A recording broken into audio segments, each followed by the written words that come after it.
Good evening, everybody, and welcome to the Board of Selectmen meeting for March 10th, 2014. Please rise for the Pledge of Allegiance. Pledge allegiance to the flag of the United States of America and to the republic for which it stands, one nation, under God, indivisible, with liberty and justice for all. Okay. Before we start, I did want to take a moment to note some very sad news this week, the passing of Chris Rich, very unexpectedly. A good guy, a colorful guy. He gave a lot of time to this town. His absence will be missed, and our hearts and our prayers go out to his family for this very sad loss that we're, I think, all shocked and saddened to hear. Okay, so now, moving on. 7 o'clock public hearing for the all alcohol restaurant license for The Spot. Do I just open that? I'll now open the public hearing for the all alcohol license for The Spot, Another Spot Incorporated, 19 West Main Street. Good Hi. evening. Please. Jill Mann here on behalf of Another Spot, Inc., that will be doing business as The Spot, which is taking over that location at 19 West Main Street, the old Rory McFadden's. Here with me this evening is the principal of the company, Mark McDonough, and as well Kai Wakowiak, who is going to be the manager under liquor license. Also here this evening is representative of the landlord, Tom Walsh. Evening. Welcome. Thank you very much. Pursuant to the requirements of Section 12, we have submitted to you a request to grant a liquor license for Another Spot to have an all-alcohol license at the location. It is a full-service restaurant. We did provide you with all of the information with regard to Mr. Wakowiak, as well as Mr. McDonough, who is the sole principal and shareholder of that entity. In addition to that, I'd just like you to know that Mr. McDonough actually owns a number of other restaurants and in the local area, Maggie's, Latitude 43, I have to go through them all, Hale Street, Alchemy, I mean, the list goes on. So there's a lot of experience there. And Kai actually has been on a liquor license before, and it was in Salem at Opus, which is a pretty new restaurant as well. So both men have a great deal of experience with regard to administering and overseeing liquor licenses.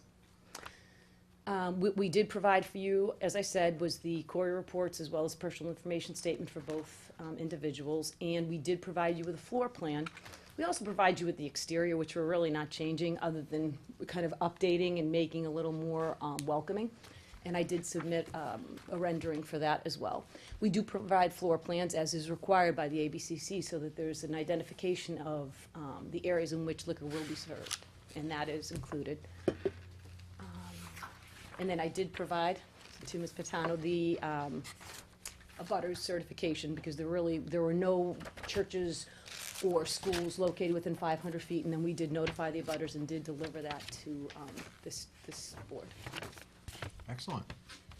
Excellent. Well, we're excited. This is We great. are too.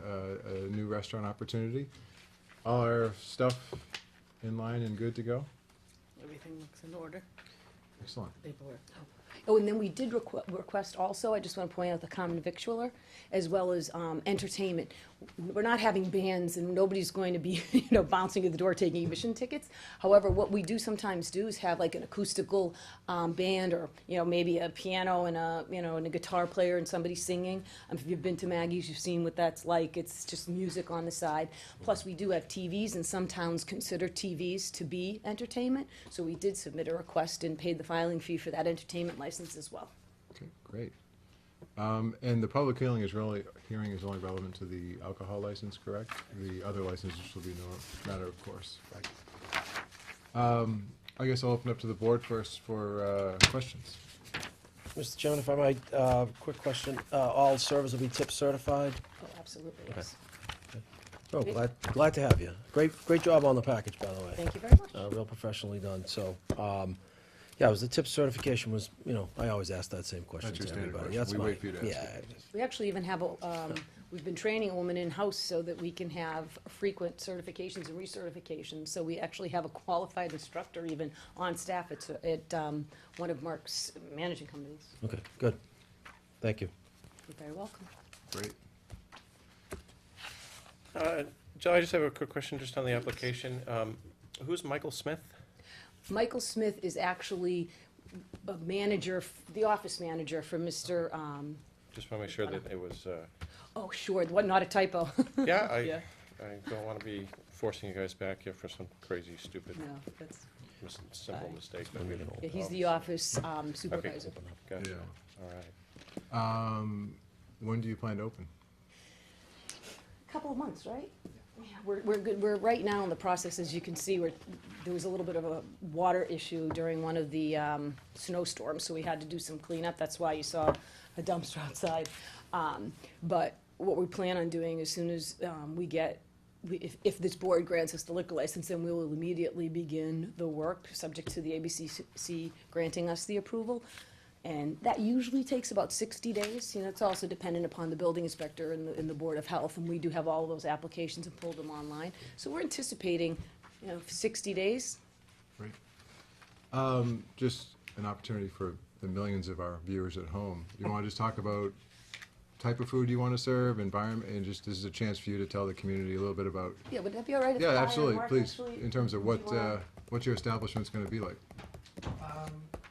I'm in the business of building neighborhood restaurants, places where neighbors can, I feel like it's a win when it takes 10 minutes to get to the table because you say hello to your neighbor on the way to your table and everyone's saying hello to everybody. That's very good for me, and we've done this in Hamilton, we've done this in Middleton, and in Beverly Farms. We really like this model. It's a small restaurant model of less than 100, where we're woven into the community, and it's comfort food. It's done right. Everything from scratch, nothing from Cisco except soap and stuff like that.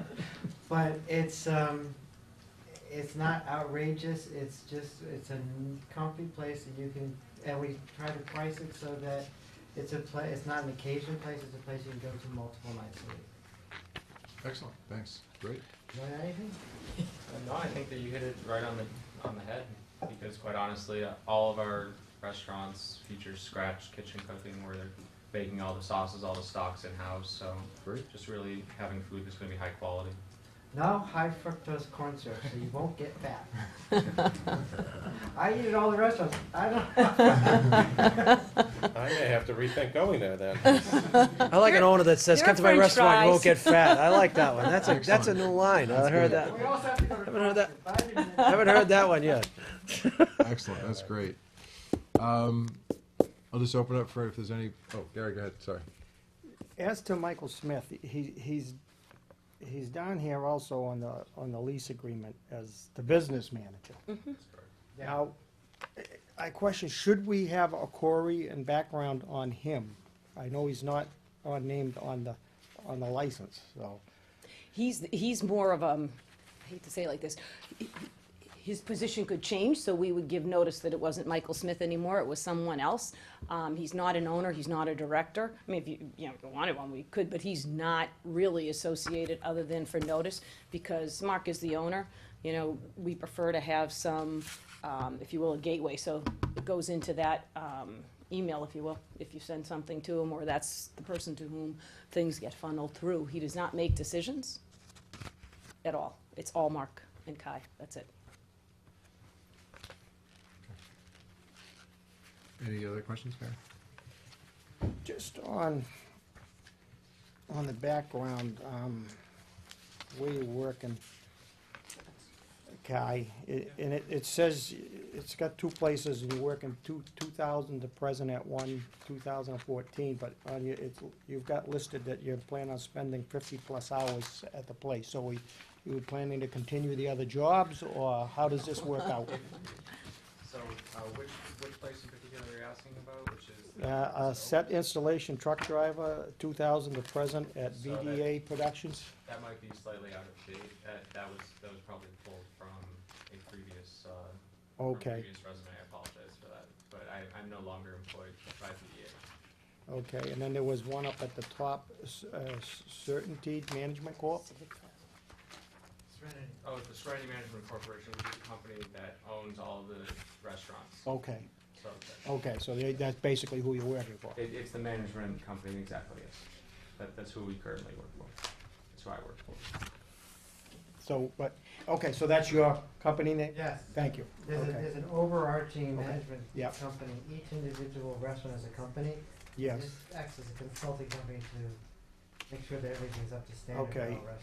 and that, Until this location opens, I'm working for them, and then once this location opens, I'll be there 50 hours a week. At least. I mean, Yes, so I mean, Serenity restaurants probably basically more. provides like the inventory control, licensing, all that kind of thing, whereas each individual restaurant is an independent entity. thank you. Kai, if I may ask, what are your expected hours of operation? Well, Whatever just copy Maggie's, whatever we do at Maggie's. yeah, I mean, we'll certainly be open for lunch 7 days a week. We're not sure if we'll be doing a brunch on the weekends, but it'll be probably 11 until last call, so 12:30, I would say. Man proposes, God disposes, or I got you. Georgetown disposes. We'll start off open large number of hours. We'll find out. Right. We don't know. Okay. It's more for the public more than for me. Oh, I see. Gotcha. All right. And what's the request for Sundays for? We didn't know if you were open for the brunch. We don't know, like, we'll start out maybe doing brunch. I don't know what you were. Most likely we will. So I didn't know if the selectmen had approved the early opening for brunch. I mean, if we can, then we would open, we would ask for liquor license to give us that latitude so that we could open earlier on Sunday to do brunch. Yeah, we allow that for other restaurants in the community, and I wouldn't want to hold that from you as well. Then we would, we definitely would want to open early for Sunday Have brunch. that 10 o'clock liquor. Yeah, they've approved that, the 10 o'clock. Town opening meeting on approved Sunday. that. They did, okay. Yeah. Is there a last call ordinance here, and what time is that at? Or, so it's, some locations have a 12:30 last call, some places say that it needs to be, it depends on the state and your city whether or not you allow it to go till 2 AM, which We don't have a last call ordinance, we Okay. just follow the state regulations. Alright, that's wonderful. So the silence is because we're all too old to stay up that late anymore? That's- We don't know. We'll have to ask some younger people Okay, yeah, right. how late that is. Yeah, right, okay. I admit nothing. Yeah. Yeah, I was gonna say. I was gonna say Phil should know that. I'll let you know what time they're open till, guys. Yeah, there you go. Anything else? The only question I have is if we're going to grant them the license for a Sunday for their brunch, what do we need to do as a board? Anything separate for that? Is that a separate vote for that? Or do we need to amend their, It usually has been a separate request, Yeah. I think. Well, This is new, so I think you can just set the Yeah. hours because this is new. The other ones we've done usually have been amending it. if it's not in Minority that that's package, approved. we should probably amend it now. yep, Well, this is only the public hearing, so we do that now, right? yeah. So, Well, before you vote on it. before we vote on Yeah, right. approval. So is it 10 a.m.? Is that 10 the- a.m. Right. is the earliest. While we're looking for that, I just want to open up any Yeah, Bob, go ahead. commentary from the public. This is a public hearing. And as you can see, everybody's here for other business. Okay, did we find the requested hours and see if we have to make any? Yeah, what's the, I don't know where it is in here. You need to number the pages. Looking too, and I can't. The requested hours, I just want to make sure we get it right for Put you. in the request for hours. I would have thought it would have been up front. So what time, you want to be able to serve on Sunday, 10 a.m. until, what time do you want to close Sunday It night? says on here. 12:30 or It's usually locally if set. that's what the We'll city just- ordinance just is, make but it it goes in by the the, state, it could be motion. as late as 1:30, that's why. So we'll just make the hours in the motion? 2 AM is the latest. Do we know our standard hours? So the guys probably should know, me, but Yeah, what have we done for the other It's the other just- locations? Is there any way to run down and look that up? For what we've done for the club and what we've done for Par 97 and I the other, remember having ours was the, Keons, I remember. right. I Keon's don't know had Sunday exactly, hours. I think it might have been 10 to 1. So we could do, approve for standard hours, including Sunday morning, Yeah. from 10 Yeah. o'clock, beginning at 10 a.m. Yeah, I think it's Right, just. so if we did standard hours, if people are amenable to the Sunday morning, Gary, I'm looking, smiling, you're smiling. No, it's me that has the problem with the Sunday hours. Okay, I have the problem with the Text golf. Donnie. Yeah, exactly, no golf carts, right? exactly. No I'm with you on golf that. carts, no. All right, Oh, well, good. please.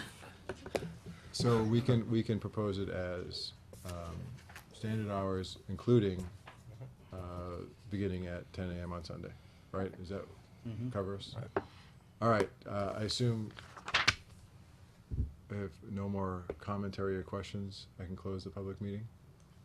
Public hearing. Public hearing, sorry, this is a public meeting. Do I need a vote, or do I just do that? No, you closed it. Okay, we will now close the public hearing. Thank you for all your inputs. So I will now entertain a motion for the all-alcohol restaurant license for the Spot. Sure, Mr. Chair, I move that we approve the all-alcohol restaurant license, The Spot, Another Spot, Inc., 19 West Main Street, to include the hours of 10 a.m. on Sunday morning following our regular statutory hours. I'll second that. So just one, Yeah. quick, do we need a term to expire, December 31st? It's a one-year license. Yeah, it's automatic. It automatically, Okay, so we December don't have to add that 31st. in the motion? no. Yeah, All right, December good. 31st.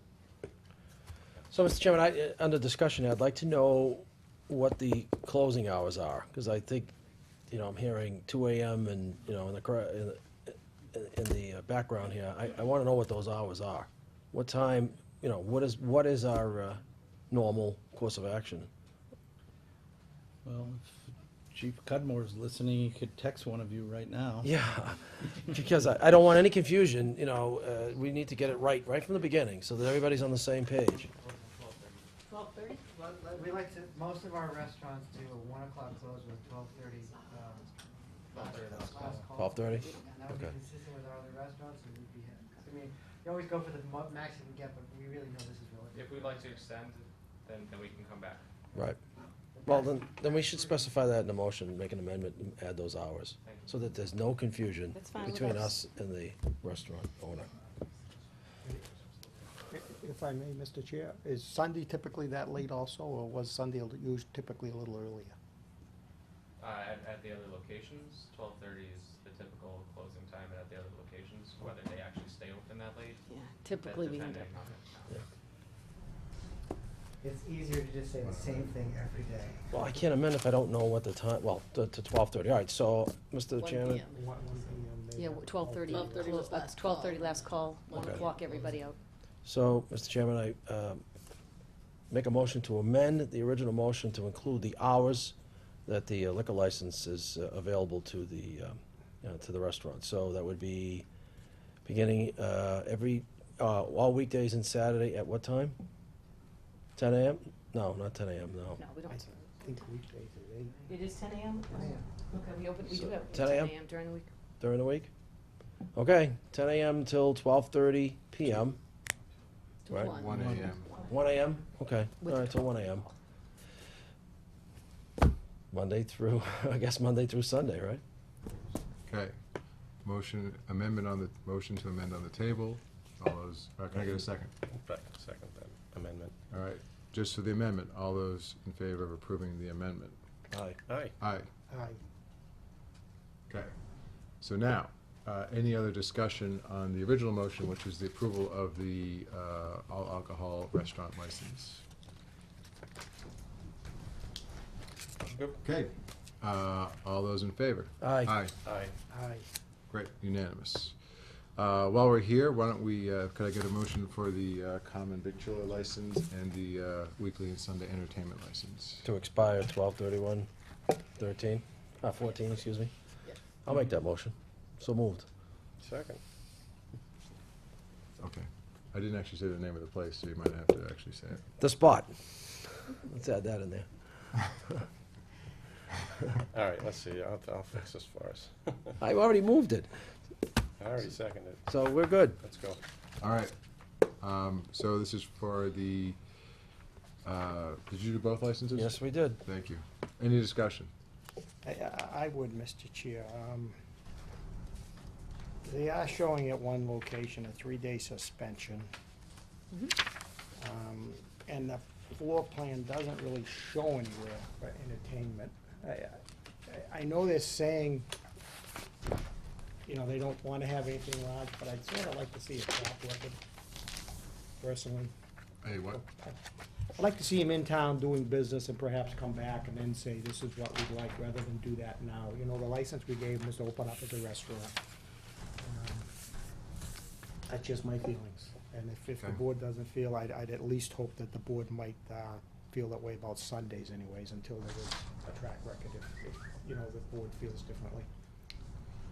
So my only thought is we don't really have a probationary process in place, so I'm always mindful that we want to be fair for other people who have been granted licenses, and that we've never done that.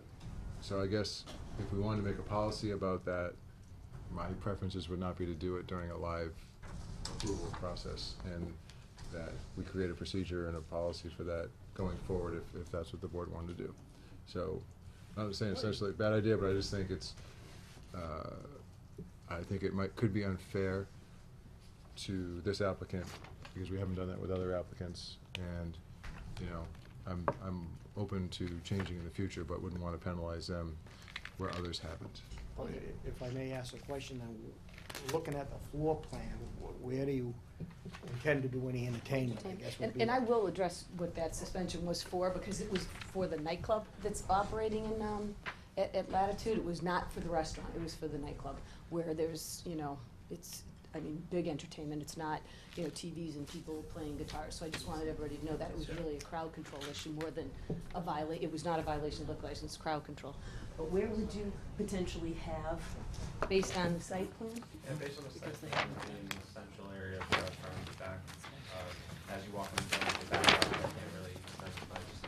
Excuse me So, for a and second. just to help too, is that the establishments beforehand did have entertainment there? Right, right here. So this is not a new activity at this site. I agree. They have had entertainment there before, and I assume it's the back left when you walk in. It is. They just said, so when you would walk in the front door, it would be right here. Okay. Yeah, as I Gives showed the best where it view was for all of the before. guests and also minimizes the noise out on the street.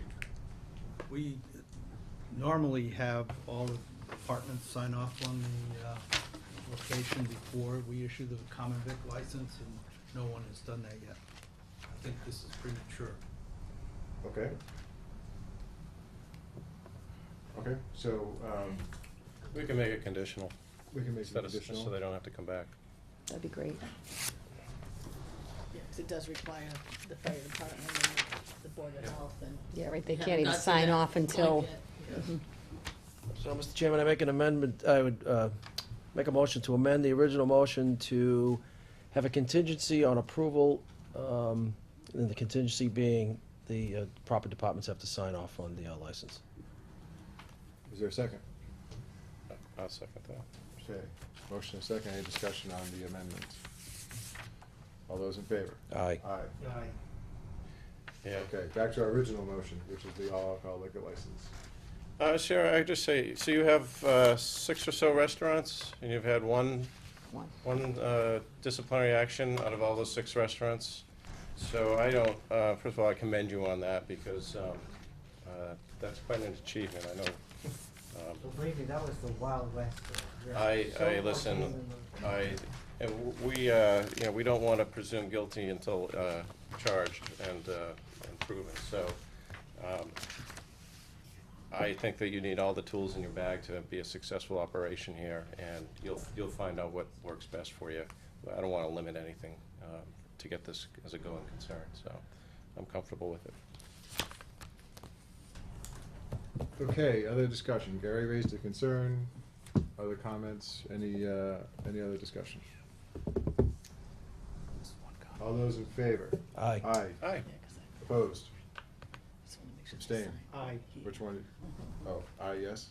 Okay, Thank you very much. great. Thank you. Thank you, And and good best of luck. luck. We're excited to have you in town. Yeah, it's gonna be I'm great. excited too. Thank you. Thanks, guys. See you in a couple months. Yeah. Can I bring my own stool in? It fits the decor. This is Burns. Okay, just a reminder, we have a warrant to be signed. We have minutes to be approved? No? I didn't see any. Which when Janet goes away for the week, Yeah, it that's a just goes vacation. crazy on the agenda. Okay, we now have the artificial turf field soil testing discussion. It's been posted as a joint meeting with the school committee. So Barbie, if you and the committee want to maybe come up around and you can open your meeting. And anyone else you want to bring up?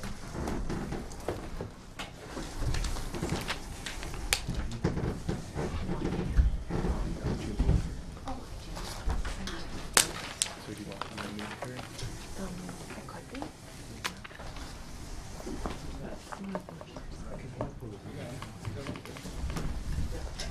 Carol, you gonna come in? I can go. Yeah, yeah.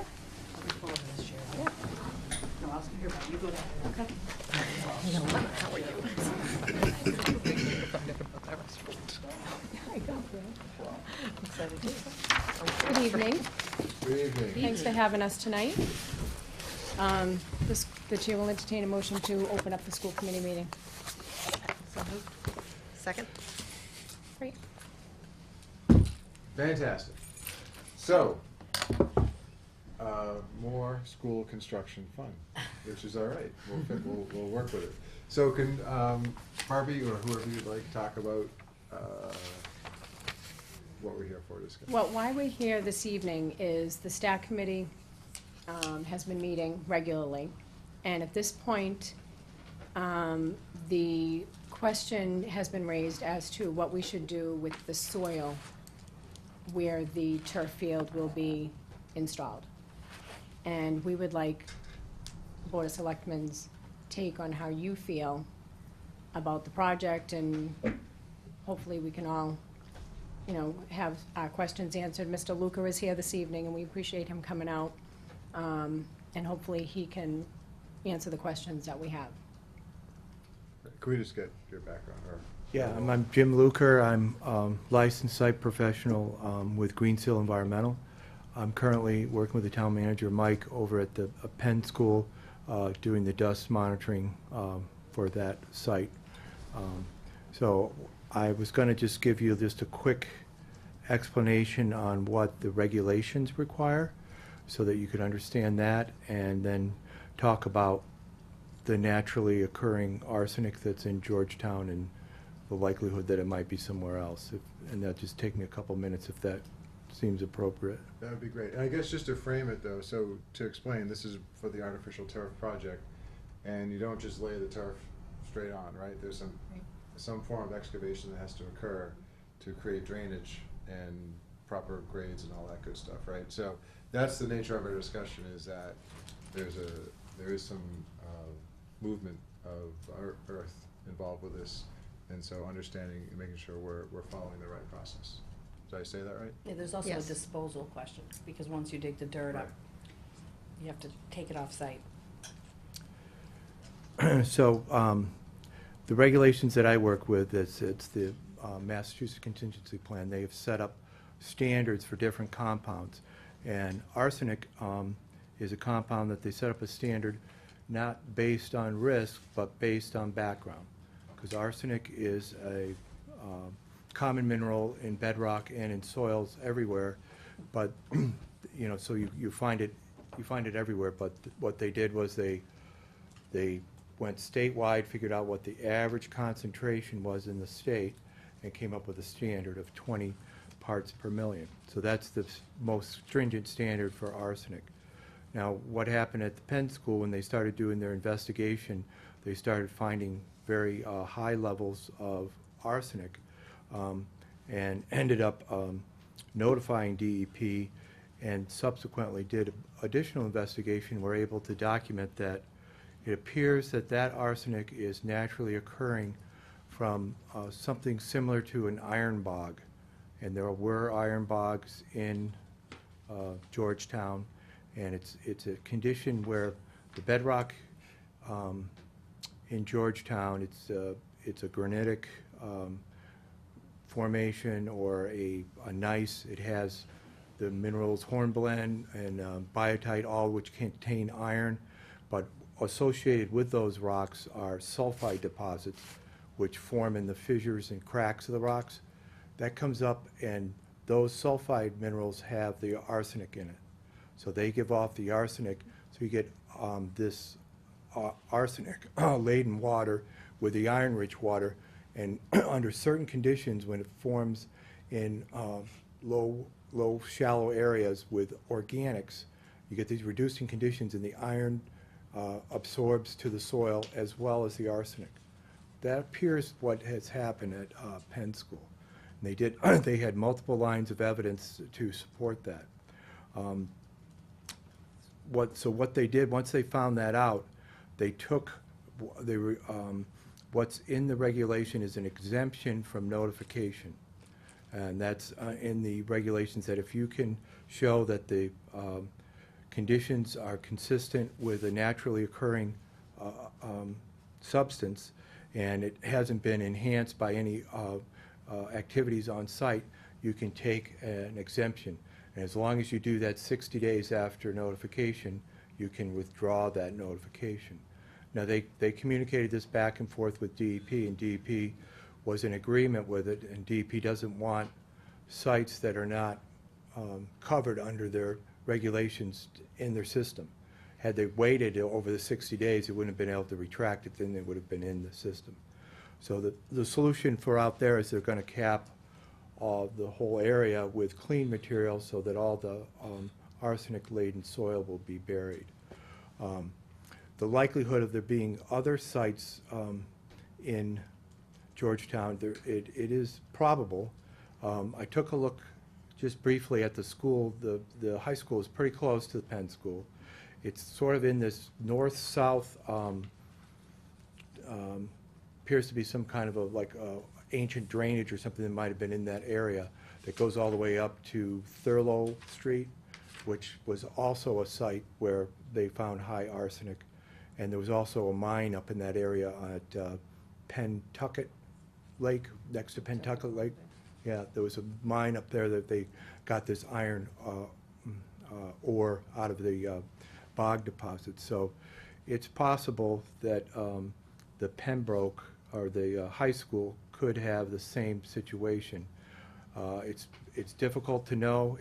All the geochemistry and the sulfide minerals, which are not widespread, those form in fissures and cracks, so they could be over a long area, or they could be just isolated. You have to have that source of the arsenic.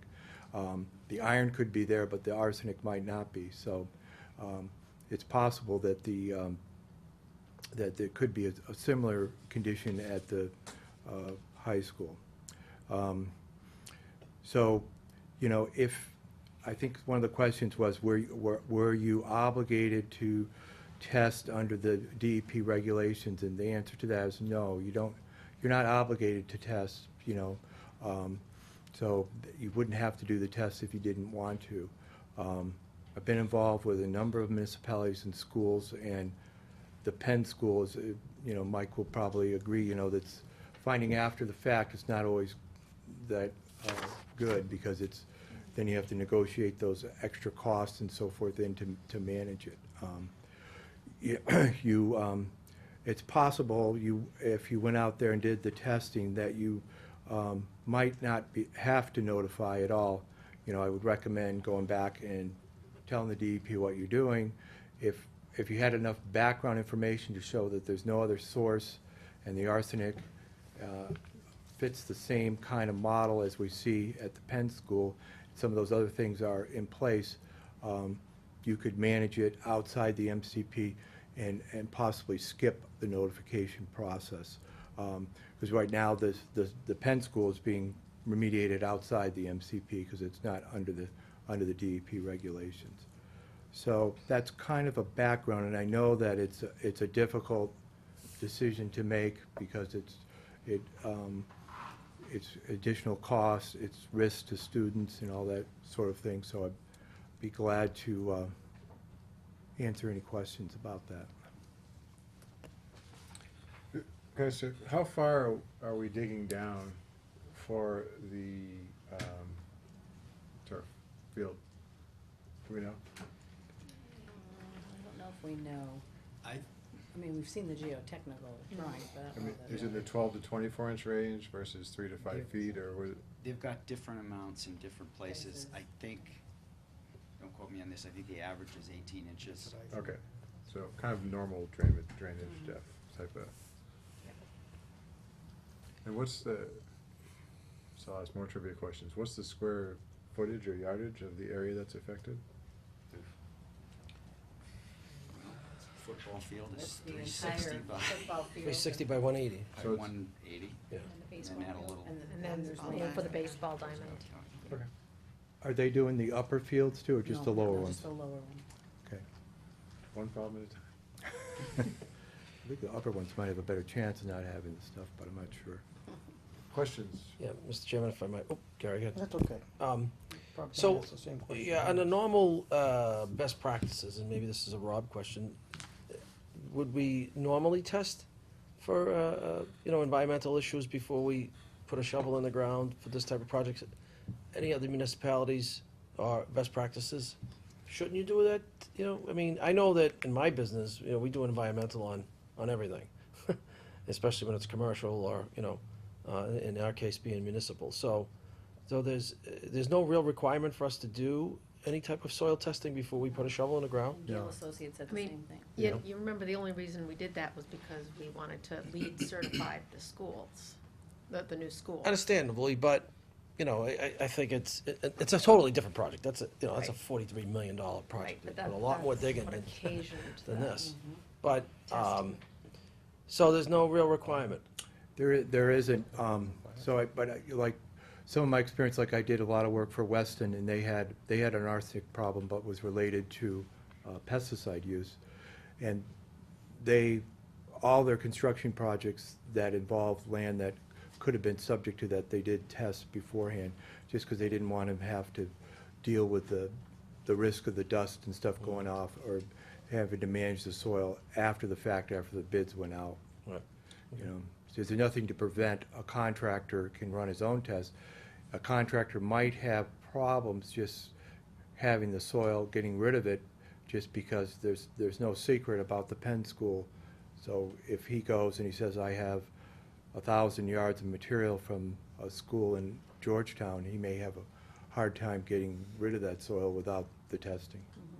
We looked at I didn't look at it, but we dug up all the soil tests, geotechnical soil tests for the project when it was Yeah. in 1996, 7. And there was No issues there? there was there's no testing of that. Oh, okay. They weren't, They they didn't- were testing something different. Yeah.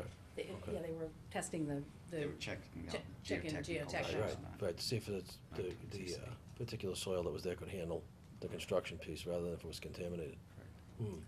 So what's the estimated cost if we were gonna do the testing, what's the estimated cost to the project? Not the remediation, but just the The cost of testing the is very testing? inexpensive, right? What did they say, I think they said $50 a sample. Okay, so When it's. Gale minimal. did, when Gale did 5 borings, Yeah, we asked them to grab some dirt, so we didn't have to do the borings all over again. So they have dirt set aside. All they just need is the You go ahead to do the notice testing. if we're going to test. Okay, so hypothetically, if we were to do the test and there was arsenic there, do we have an estimate of the cost of the remediation? We do not have an estimate at this point in time, but you might be able to shed some light on that. Well, the cost would be, for disposal of the soil, you may have a disposal cost on that, and that could be as much as $75 a ton if you had to dispose of it at a facility. And then on top of that is the additional controls you might have to employ while you do the work. And I don't know if you have a construction schedule, but those fields usually go in I should probably disclose, I used to work at Gale Associates for 15 years, so I know what they In do. the environmental office. So I know how long it takes to put those synthetic fields in too. So they, that's a couple of weeks of time to put that in, so you'd have to have that in there, so there would be a delta with that. But if you put that in the bid documents, some of that cost gets absorbed because it's not a huge additional cost. You know, one of the problems we're running into at the Penn School is that, you know, doing it during the winter and stuff is a lot tougher. Doing it during the regular season, you use your regular dust misters and you can just control it with water, and it's not so difficult or expensive to control that. So we don't have I mean, what's the total cost of the project without any of this? Do you guys have that handle on that number? What was the number of You're the? talking about the The- entire turf? Yeah, the whole thing? I think it was 1.2 million. Okay. So would it be fair to say something like that would add a 10% cost? I would say 20. 20? 20. So you're looking at about 200,000. If, again, assuming we did a test and assuming there was arsenic and assuming we had to do a remediation, we're adding about a 20% cost. Yeah, and one project. of the things, if you can plan for, Yeah. does that material have to go off-site? Is there a way to reuse it on-site, bury it, or anything like that would be the way that they mitigated a bunch of the costs at Penn School, so that, Mm-hmm. you know, if you don't have to take it off, that's one of the biggest costs, which is something you could plan for in advance. Right. You know, say we're gonna try to keep all the soil on site. What's the timing on capping the Pembroke School field versus having that as an available site to put this earth on? I thought they were planning to look at it in the spring/summer. But I don't know that they were completely confident they were going to disturb the field where the dirt is now being capped. But they were thinking about doing the other two fields, Mm-hmm. but Right. not that third field until the school was demolished and the dirt that's there now was gonna be used for the was it fill, is that what it's, fill underneath both the school and the new fields. So there, if I'm hearing you right, there is a potential opportunity that if we had to move the soil from the field project, there could be potential place to put it at Pembroke under the same Yeah, capping we system. have to find out whether or not they, I don't know whether they're still looking for dirt, I don't know where they are with that. See, we could ask that, Might would not be You'd looking, but we still- might have some. Steve, you'd still incur a cost Yeah, for it's the. still- Yeah, I just move it off. You would have the disposal cost. No, correct. You'd have the safe transportation cost and the other mitigation that's pieces. all. So I'm looking to mitigate, not Yeah, yeah. eliminate, but yes, Just I clarify. understand. Yeah. So I still have more questions. Okay. I have a list here. Great. So the next question I have is, when would the field be, if we didn't do testing, when are we gonna do construction? Depends on how long it takes to have the Conservation Commission review it and support it. Okay. Right now, the timeline is April to We're- July. Yeah, So there'll be children, this is my point, or what I'm trying to get at. Will there be students at the middle high school while this construction is going on? the original plan was to be doing construction beginning in April, so there would be. So that's a yes. With the completion of the project in July, early August. So to the professional, in terms of the environmental piece of this, exposure piece of it, so if hypothetically, we didn't do the testing and there was arsenic in the soil, and we're doing all this construction, is it safer to do it when there's nobody at the school? Because, the risk of exposure is that those X amount of students are not there. So it would be safer to do it then, but what about the surrounding neighbors that, people, the abutters, that would be a question on that. So, because I'm concerned that if we're gonna put a shovel in the ground, there's kids in that school, and the people that live right there, and there is arsenic, I'm concerned. That would make me wanna do the testing. So I'm looking for, a professional opinion that, the risk is minimal when the kids aren't there, and minimal to the abutters, or, can you kinda give me a sense of? Well, yeah, arsenic is, you're exposed to it either by dermal contact, touching it, or inhaling it or ingesting it. Those are the three pathways that you can get it. So if it gets into the air and you have a dust cloud moving into the neighborhood, it could get into people's houses and into their living areas and so forth, So it's just a matter of, you know, how long they're exposed to it and how much they get and what the concentrations are determines what the damage is. I think the other thing to think about is that if you do have that arsenic there in that one field, that you may have it other places around the school.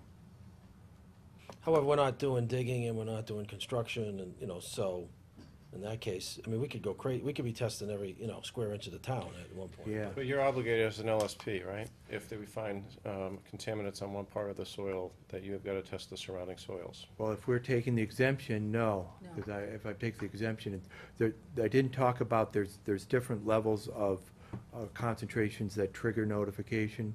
If you're over 40 ppm, they call that an imminent hazard, and you're required to notify within 2 hours.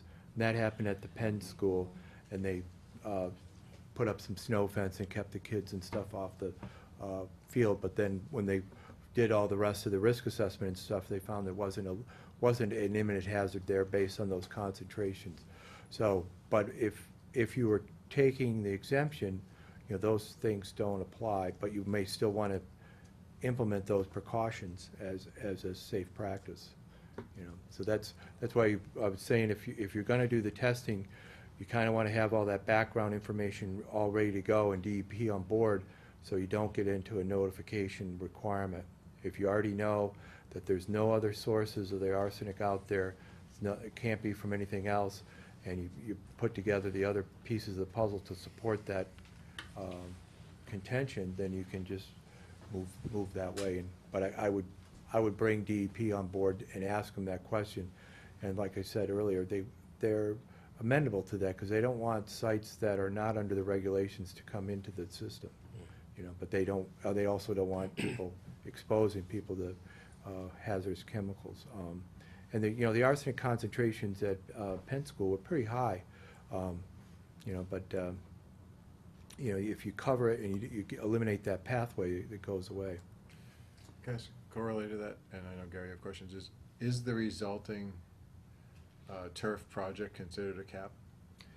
Yeah, that would be. So that would be considered, whatever we find there, however process we go there, again, not assuming there's anything wrong there, but that would be considered a cap. So the project in itself is a cap. Is a remediation. Yep. Yeah. I think it would be fair to say that it's a construction issue. Okay, that's exactly my question. Yeah.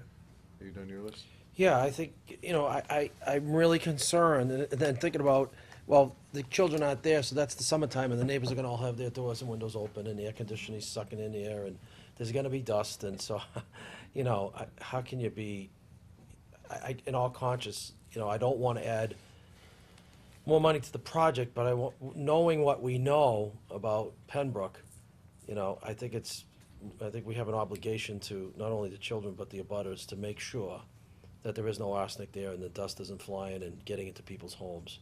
You know, so that's where I stand unless you can tell me that, you know, that under normal construction operation, that there wouldn't be no dust and, you know, wouldn't be kicking up. But that, without that remediation, that wouldn't be possible, right?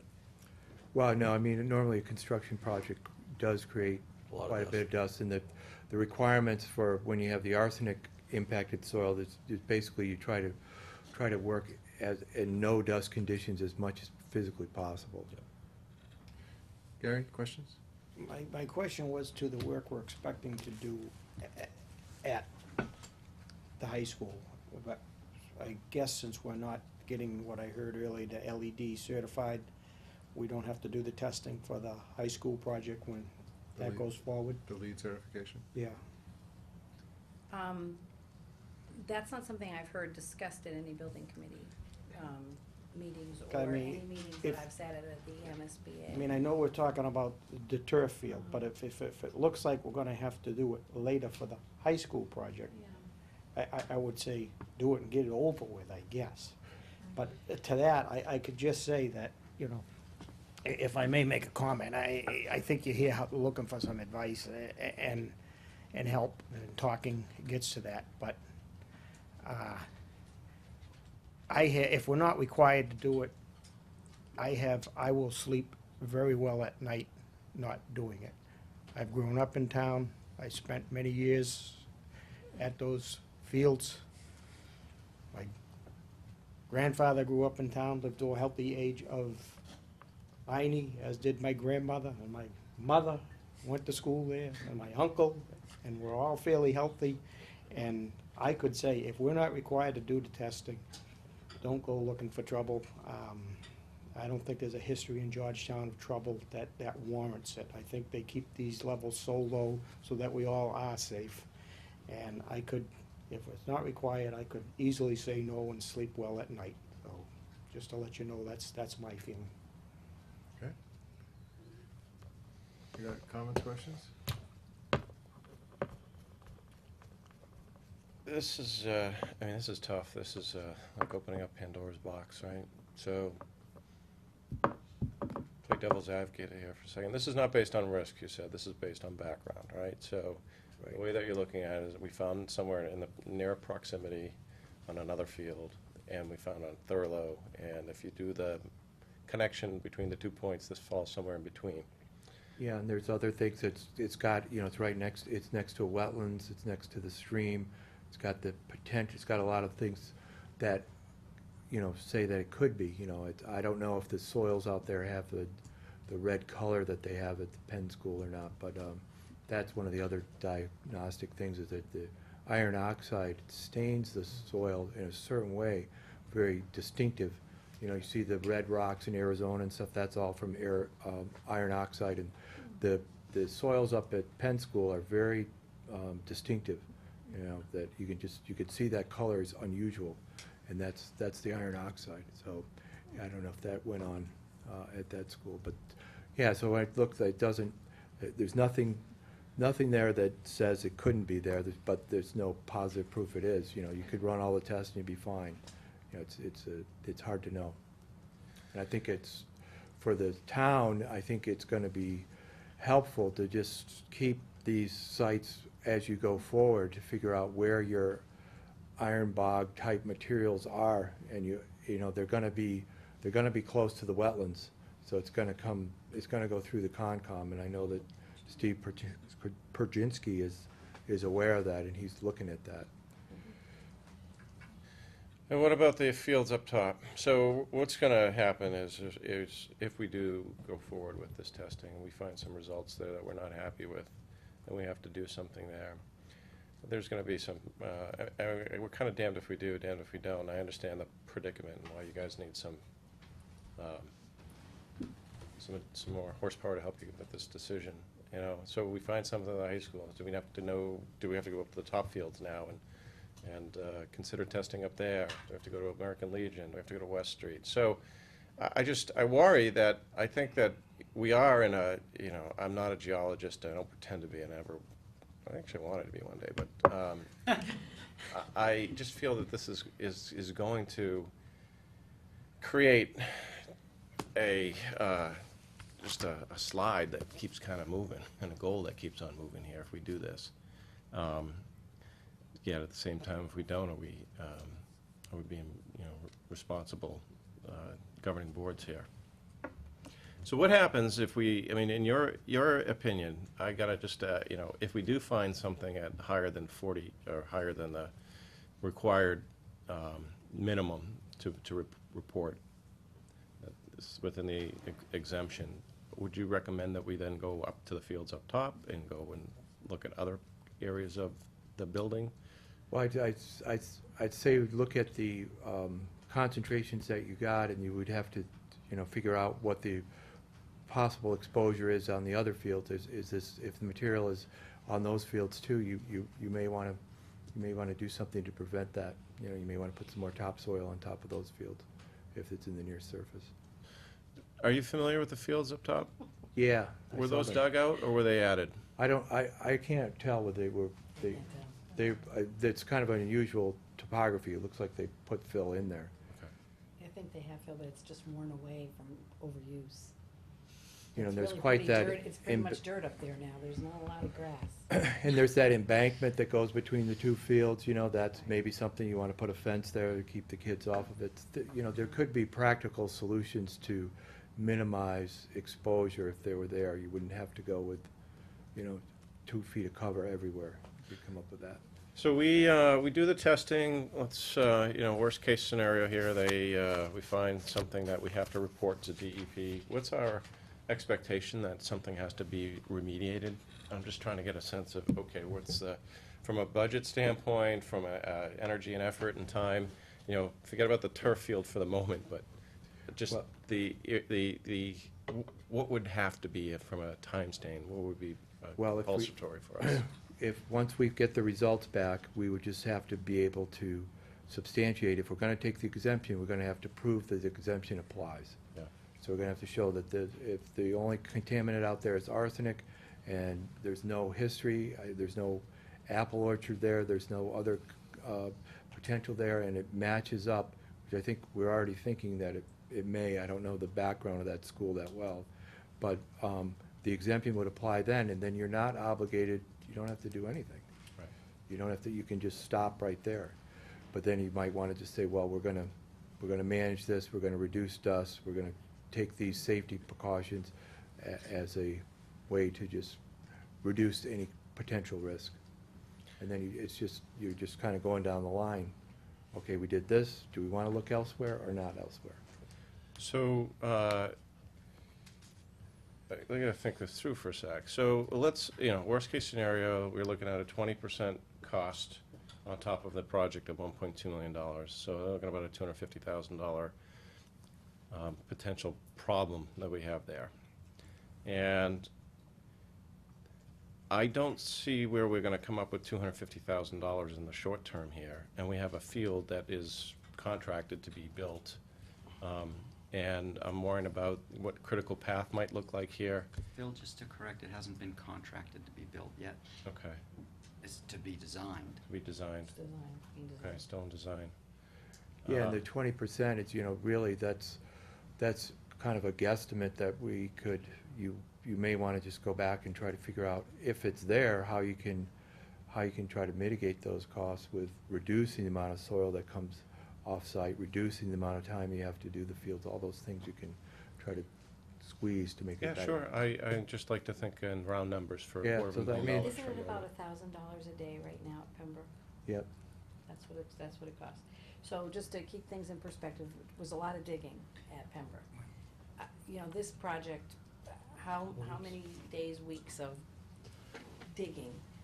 Not worrying yet about disposal, just where we have to, because there's two things we worry about, right? Worker safety and dust mitigation and disposal.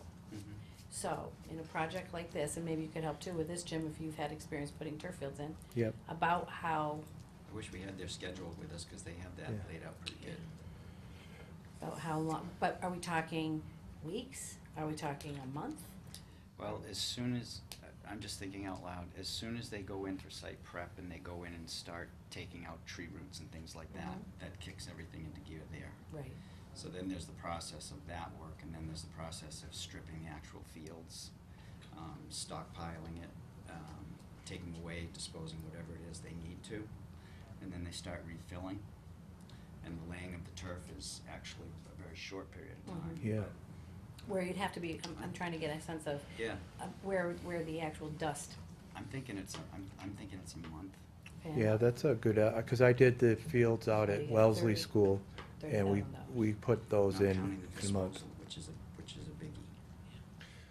Yeah, So if you look at the calendar for a second here, I guess that's what I'm trying to just make sure that we don't start too early, test too early, or test too late, right? And I'm sure you guys are thinking this through. So, if we do testing, nothing, and something's found on that, there's a period of time where we've got to get I forget what we called it, but it was a report that basically gave us the Health and safety. approval for what our remediation proposal was. And that takes, from up to a certain amount of days, weeks, whatever that is. Mhm. And I'm just trying to make sure that from But a critical that's path standpoint. if it's not naturally occurring, Phil. Right. If it triggers a DEP response, then it will trigger a health and safety plan, and then as Jim said, we have to go through a process of proving that it's naturally occurring or not.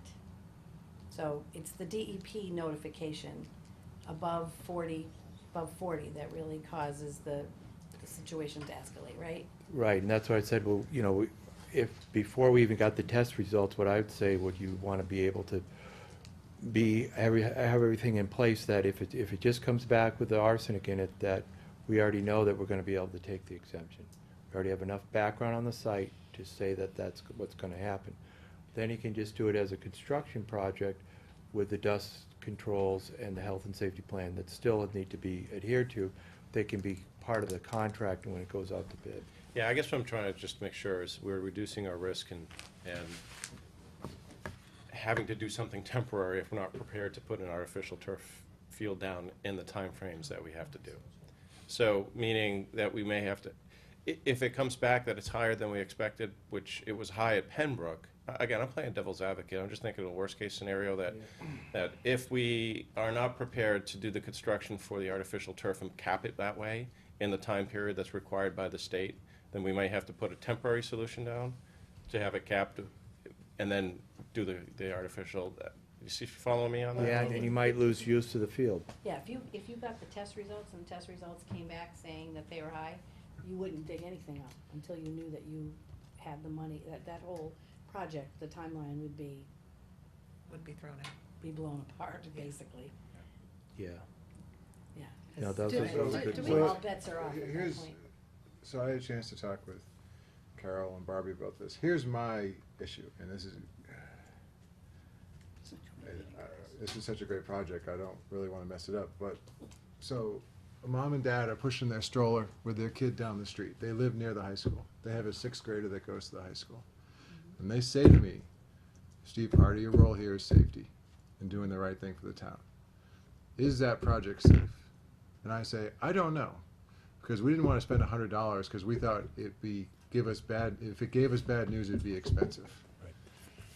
That's like a bad government joke. That's my whole concern about this thing, is that for $100, we can know what we're up against.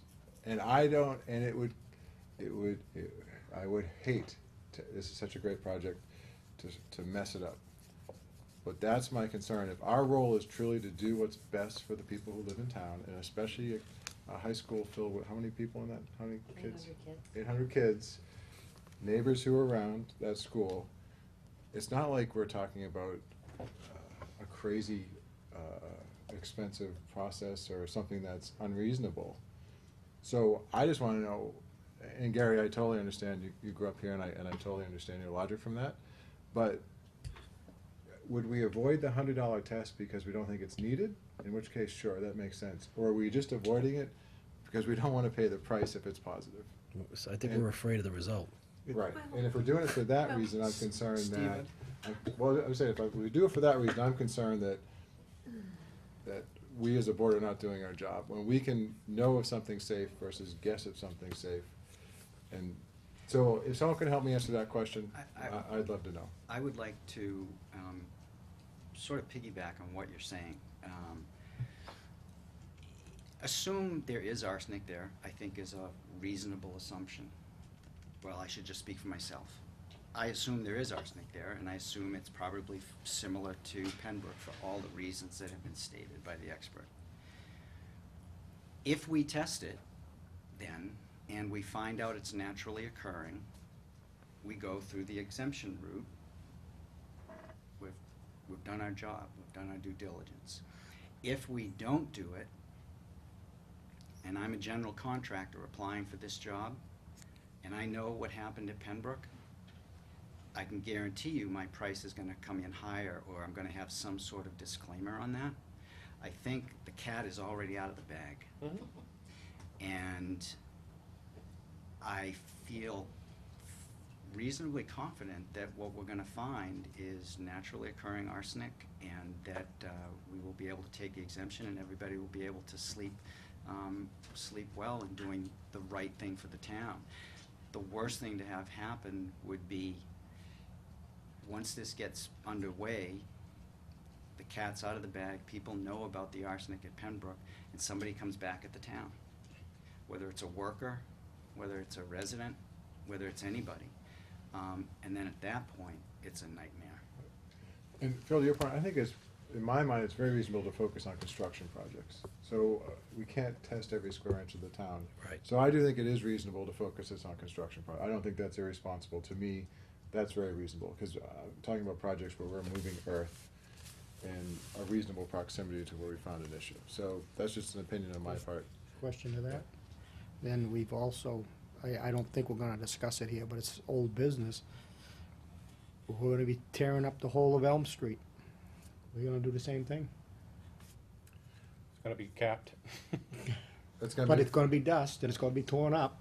Turf field's gonna be capped I too, mean, how, in a sense. you know, where do you stop, I guess, is, That's the issue. So I don't think Yeah. that this board is necessary. I think if I'm reading everyone here, I think most of us, or if not all, including myself, are in alignment that we gotta do something here. I guess we need some sort of a policy going forward, or at least some sort of a steering committee to talk about all the other stuff that's going on in town. Because we're gonna get, well, why don't you test this field, and why don't you test that field, and why don't you test this?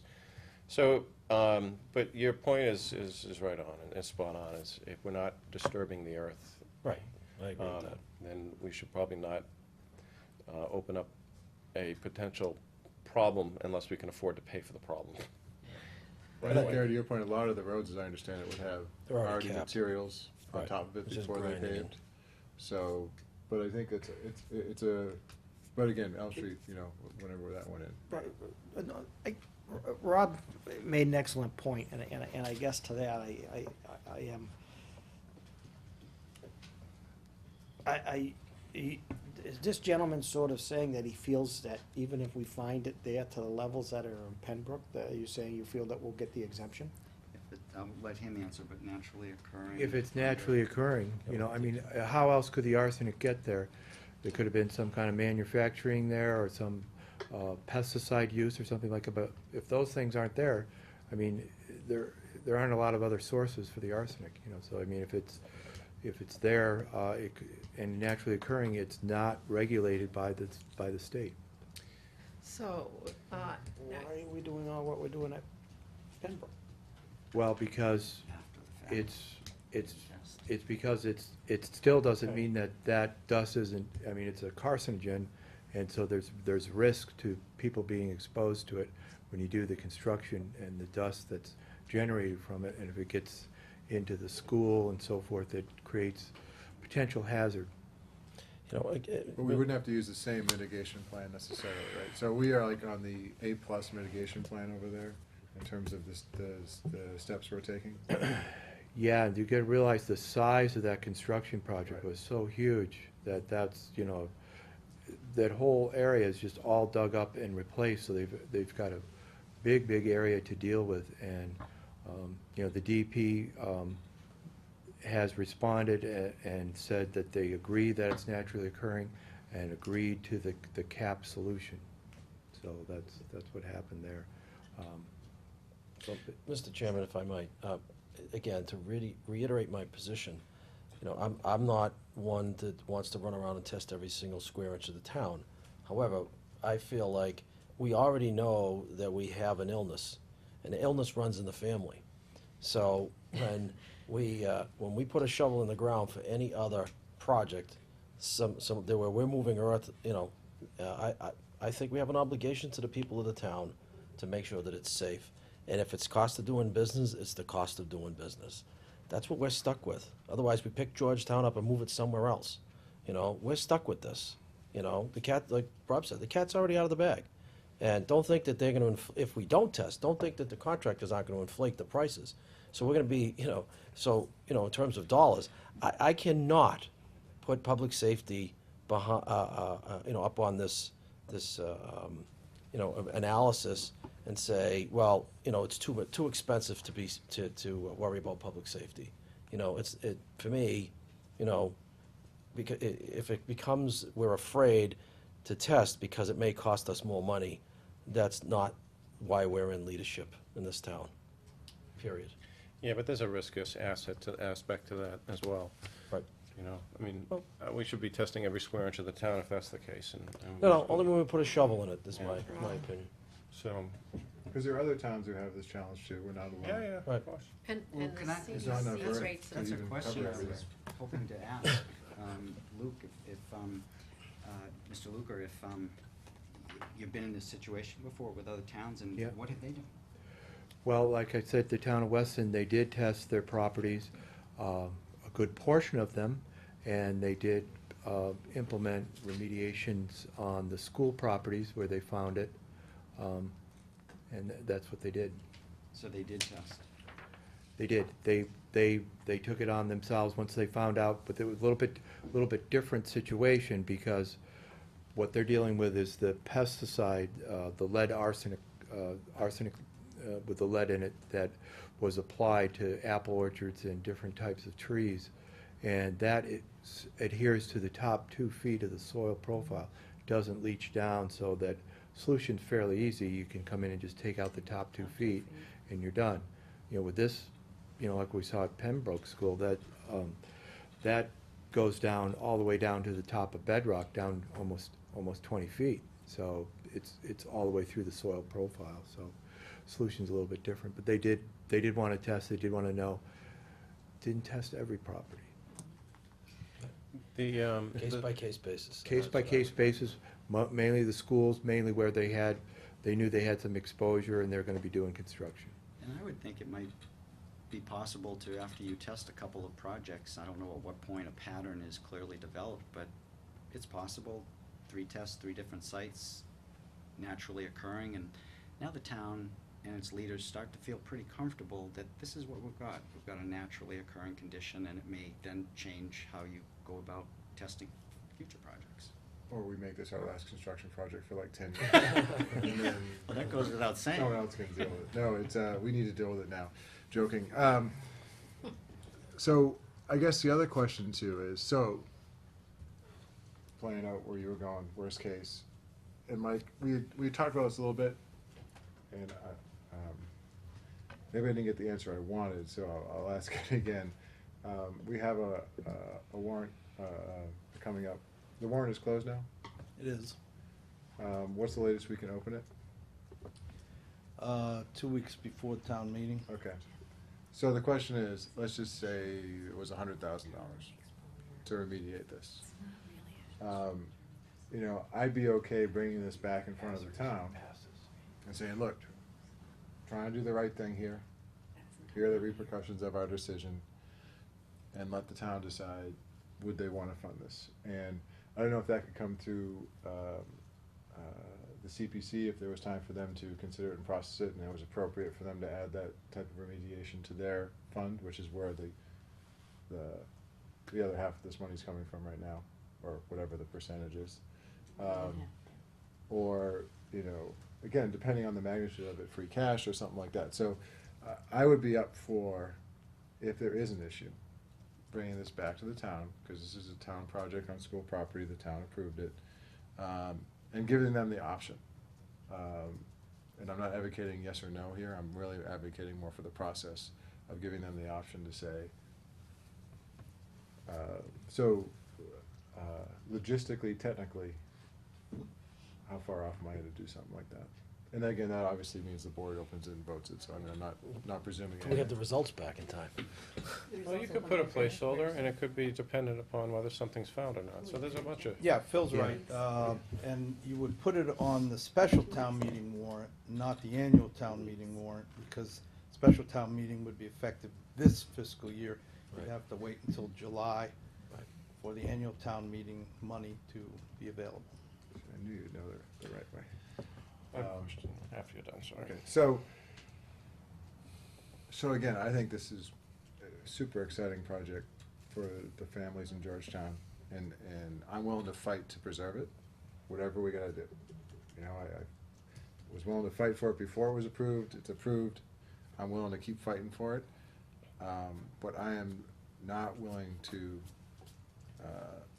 stick my head in the sand, pardon the pun on this thing, and just for $100 say. That's a terrible pun, by I the way. know, thank you. Come on. Stick your head to bedrock. Come You'll on. be all It feels right. like it's already been a 3-hour meeting. Stick my hand in. That would hurt. But I'm not, I guess I'm I have a hard time, when I know there's a simple solution out there, ignoring that simple solution. And if it causes problems, I will agree to step up and help try and solve that problem, in order to do the right thing. So, that's my 2 cents worth every penny. What do you guys? Thanks, Steve. Just a quick question on the assumption that the high school rehabilitation project passes. I don't know the full extent of that project. Is there a major water remediation component to that would be of disturbing significant soil up at the high school? There's a significant part of that project is water mitigation. Okay. You would not wanna put one dime into the renovation of that high school without dealing with the water. No, I'm good with that. The amount of that work is not huge in terms of I couldn't tell you. the actual construction part, which is. How much dirt's getting? Yeah, how much dirt's being moved? It's like brass tacks. There's a zone at the foot of the building foundation of about 10 feet wide, which they're gonna clean out. They're gonna re-clean the pipes, fix the pipes, re-stone it, put it back together, and they're gonna put a drainage ditch up top to help redirect water, and then channel that water into the existing system. Is that something that we need to consider testing as well while we're on the topic of testing? I think it should come up in the building committee. Rob, it's not virgin We'll have to soil ask up them. there, though, is it? No, No. no, So that's all it's- been reworked, and what they're, the 10 feet off the foundation is, well, I shouldn't make that assumption, I was gonna say it's structural soil. I don't, it might not be, but it's all been worked. to put Probably, the building Phil. in. There's a Phil, building Phil. committee meeting coming up, we could certainly ask Should- that should question. ask them. So anyhow, that's my, if we're doing it already, and we're already up there, and we don't wanna have to readdress this at another point, is that an area that we need to consider also testing? Or maybe we do those tests first. If anything comes back, then we go back and, Because if the other soil is identified as fill, then Yeah, it's then not, we're good. it's not, Doesn't need it. it's not, an issue. It's not the issue we're dealing with, because it's from outside.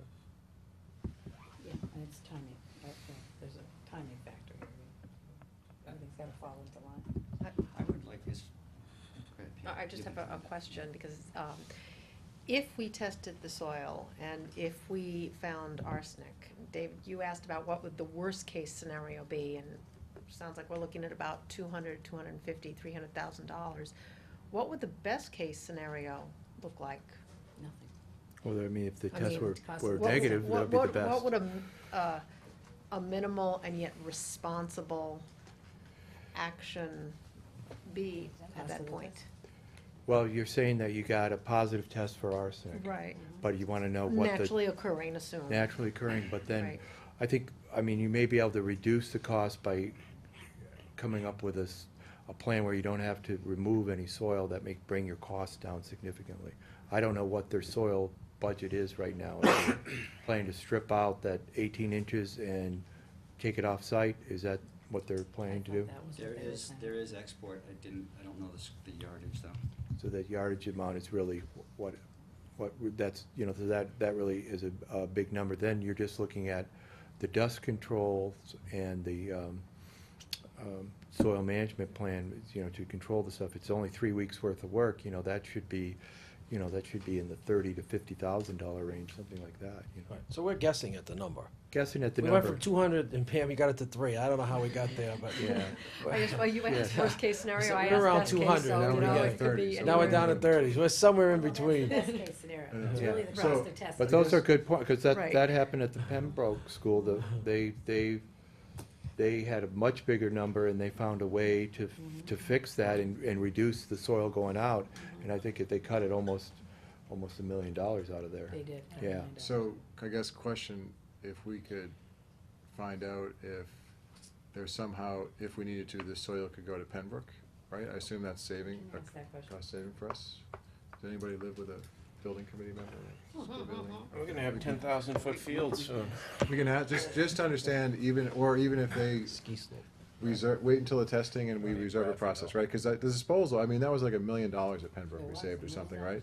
The disposal, especially given the magnitude of what we're doing, is probably removing a lot of dirt in a short period of time, relatively speaking, or potentially. And the big saving there, Steve, it was that it stayed on site. Right. That's what I versus mean. taking soil from It's gonna be a little bit more of a premium to take soil from the turf field to bring up there. Right, but I'm assuming But it's, it's a it's savings. much less of a premium than having to pay to have someone dispose of Dispose, it. correct, Right, absolutely. so, Could I ask something on that? Sure. I mean, wouldn't typically right now, if a contractor was in there and the soil was good, he'd be probably getting paid to get rid of it, correct? Mm, um, I don't I think, mean, he'd probably sell it, is On what the I'm saying. topsoil? It would probably be. on it the would- loam he would, Yeah, so it Yeah, would probably but be that's worth only something. on the loam, the Yeah, top so 6 now, inches. we're probably going from a contractor bidding it on an assumption that he's possibly gonna be able to sell it to, he's gonna have to move it. At the cheapest thing, he's gonna have to move it to Pembroke, you know? right, well, and we'll know that before the And bid after the testing. And hopefully we can cover it all. So the Pembroke fields are gonna be like 15 feet higher pretty soon. We're gonna have ladders that go up to the fields. Some sledding. And do you wanna go to the top fields if you're doing this? That's Why are we touching the top fields though? If we're not Well, doing I- anything to them, why do we need to touch them? Are they safe? I kinda like the construction idea, because, you know, as you were saying, you know, the cancer rates, I've looked up the CDC cancer rates in Georgetown, and they're no different, they're exactly what would be expected, if not lower, so, I mean, it is all naturally occurring. And I understand that there is risk, of exposure, but didn't we have a study that said that it was mostly long-term It's definitely- exposure that really creates, and I know but construction is different because it kicks up the dust, and so that's different than just regular short-term exposure. So, yeah, I like the idea of testing for the construction projects, but maybe it's not necessary otherwise. I think we are in a little bit of a waiting pattern to see what the results are. If they come back off the charts, then we have a different conversation. If they come up with, we probably expect something, that would be a reasonable probability, as you say, and, you know, and that's a different conversation as well, so. Yeah, and for the other parts of the school, you could, if there was arsenic there, you could adopt what they call the best management practices, that you could, you know, you're not gonna have any agricultural activities going in there, you're not gonna have any direct exposures with the soil, you know, it's all gonna be grass and covered, so that eliminates a lot of the exposure pathway, and that's where you get caught, and that's probably what Gary's, you know, he didn't go out and roll around and eat the dirt every day, you know, that if He you've may done. have. That's a big assumption, Gary. You know, but that's, when the risk assessments are done, they have to assume that those people are getting that kind of exposure, and that's why they come up with those numbers. So if you adopt the best practices, and that's what DEP's telling these towns to do that have this, is, you know, just you can do that to try to minimize the exposure pathways, you A know. lot of our fields have had, I believe, soil or clay brought in. That's right. In Yeah. other words, we're not working on the, you know, because that's just not how fields work. You have to put stuff over it. There are plantings. I'm not gonna say grass, I'm gonna say plantings, because it varies by field. So, I mean, I think, you know, Yeah, but they did that at Pembroke too, and they still found arsenic levels on top of the soil, so. did they find Well, out? they Not on the they fields. found some in the shallow soil, so Right. deep soil testing and shallow soil Right, testing. but there wasn't really any on top, per se. No, it was Carol- in, it was Carol, in, was- it was in the, No, but in they the found shallow the soil. filters, remember? Was the testing Top at 12 Pembroke inches. done in the area where the new school is being built, or was it done in the area Yes, where there the? were some samples where the new school is being built. But what about, were other samples from the existing fields? Yep, they tested, they They went all over really, the place, yeah. they tested some areas that were obviously in the currently exposed areas, but they also went into to the construction site before even any I mean, trees were taken out Yeah, the and. construction site is one thing, because we can't assume soil's been added there, where we would assume soil's been added to areas where there's existing fields and playgrounds. So this sounds like less than a $5,000 testing process, and I guess from a budget standpoint, whose budget is paying for this? I just wanna make sure there's no questions. Well, I thought it was $100, $50 a It's sample, $50 a sample, there's 5 samples. $250. Oh, they took 5, they Yeah, took that's- 5 borings, yeah. 5 samples. So $250. Okay. Out of the project budget.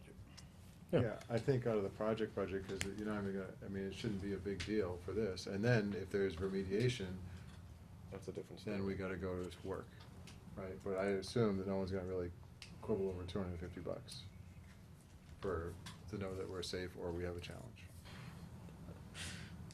Lots been cut out of that turf field project. Yeah. I don't know. Yeah, Yeah, that's, it's $50. you know, I would Something like that, recommend that it's they run both the arsenic and lead in them, but it should be around $50 a sample. It's short, it's real I short. just, Because they're no like, surprises. So, Yeah, you said I 100, we're 100% over that right now.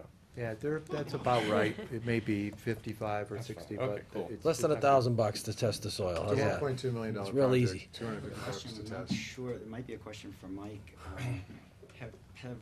Has the town looked at the insurance policy that the town has on all of this stuff? Yes, there's no coverage for hazmat material. Just FYI. to add to Oh, the yeah. fund. Good question. We would have I tried to like the place question. something over at Pembroke already if we did that. We had something. Dave, Well, I suppose think Lenny we- Mira could get something going. in No, there but listen, or I got something. an announcement about that later. So, so I guess, I guess we should ask though, which we didn't before, because you asked us the question. Did the school board have an official opinion of this, or was your official opinion to go dump it on the select? Well, not dump it, but, Well, you know, go ahead. Consultation. Consultation. It wasn't a dumping. We wanted to make Yes, sure we. you guys are here in the room Bad with us, analogy, too. absolutely. It's a very bad. You guys are here in the room with us, so I know you're not shirking it, what was your opinion in terms of, did you have an outcome, or did you wait for this meeting to really have a vote, decided outcome? we did not have an official vote. Okay. Rob had, at the last meeting, had said, and I think it was a great idea, because, to come to you. I think we can all agree that we have an issue, that we all wanna handle it as best as we can, especially when kids are involved. I mean, just the whole town, but I think it is different because it is on school property and children are involved. But it's a town liability was what we realized, I think, in our discussion, was Absolutely. that Correct. if, Yes, if something, yes. you know, if a lawsuit is coming up, it's coming against the town. So why would we make a decision that would later Yeah, put right. the Board of Selectmen in a position where it could. That's why you get Could all paid the say- big bucks you do, so, It was the no. school committee who did it, they should. I'm quite to solicit advice and hopefully some decent What I'm debates. hoping is both, I'm just speaking for myself, I'm hoping both boards can vote on this issue. That was my next question. Well, whose authority, Yeah, who is we ultimately responsible for the decision, Mike? I believe it's the school committee, it's their It's their property. project. The town owns it, but they're responsible for and in control of it. That could be, but we could still have a vote from you guys, Right. right? A non-binding So, recommendation. right, Yeah. non-binding, so I'll entertain Mr. Chairman, I make a motion that we support the testing of the field turf project area as presented, or as, not even suggested, but as presented by the LSP. Second. motion and a second. Any other discussion? Yes, it's naturally occurring is what we've found, correct? Correct. Yes, At Pembroke. okay. At Pembroke. Thank you. And, yeah, and we've not tested anywhere else, so, well, there was some testing probably for construction, I think, or something, you mentioned Thurlow Street.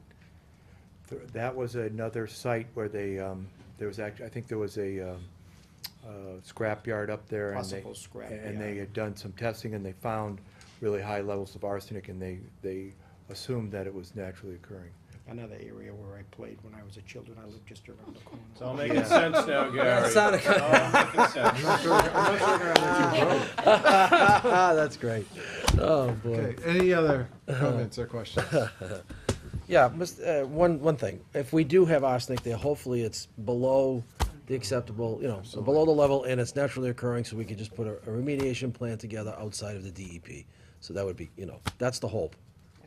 Correct. Yeah, anything I can do to assist, you want to get that synthetic field, that's a great Yeah.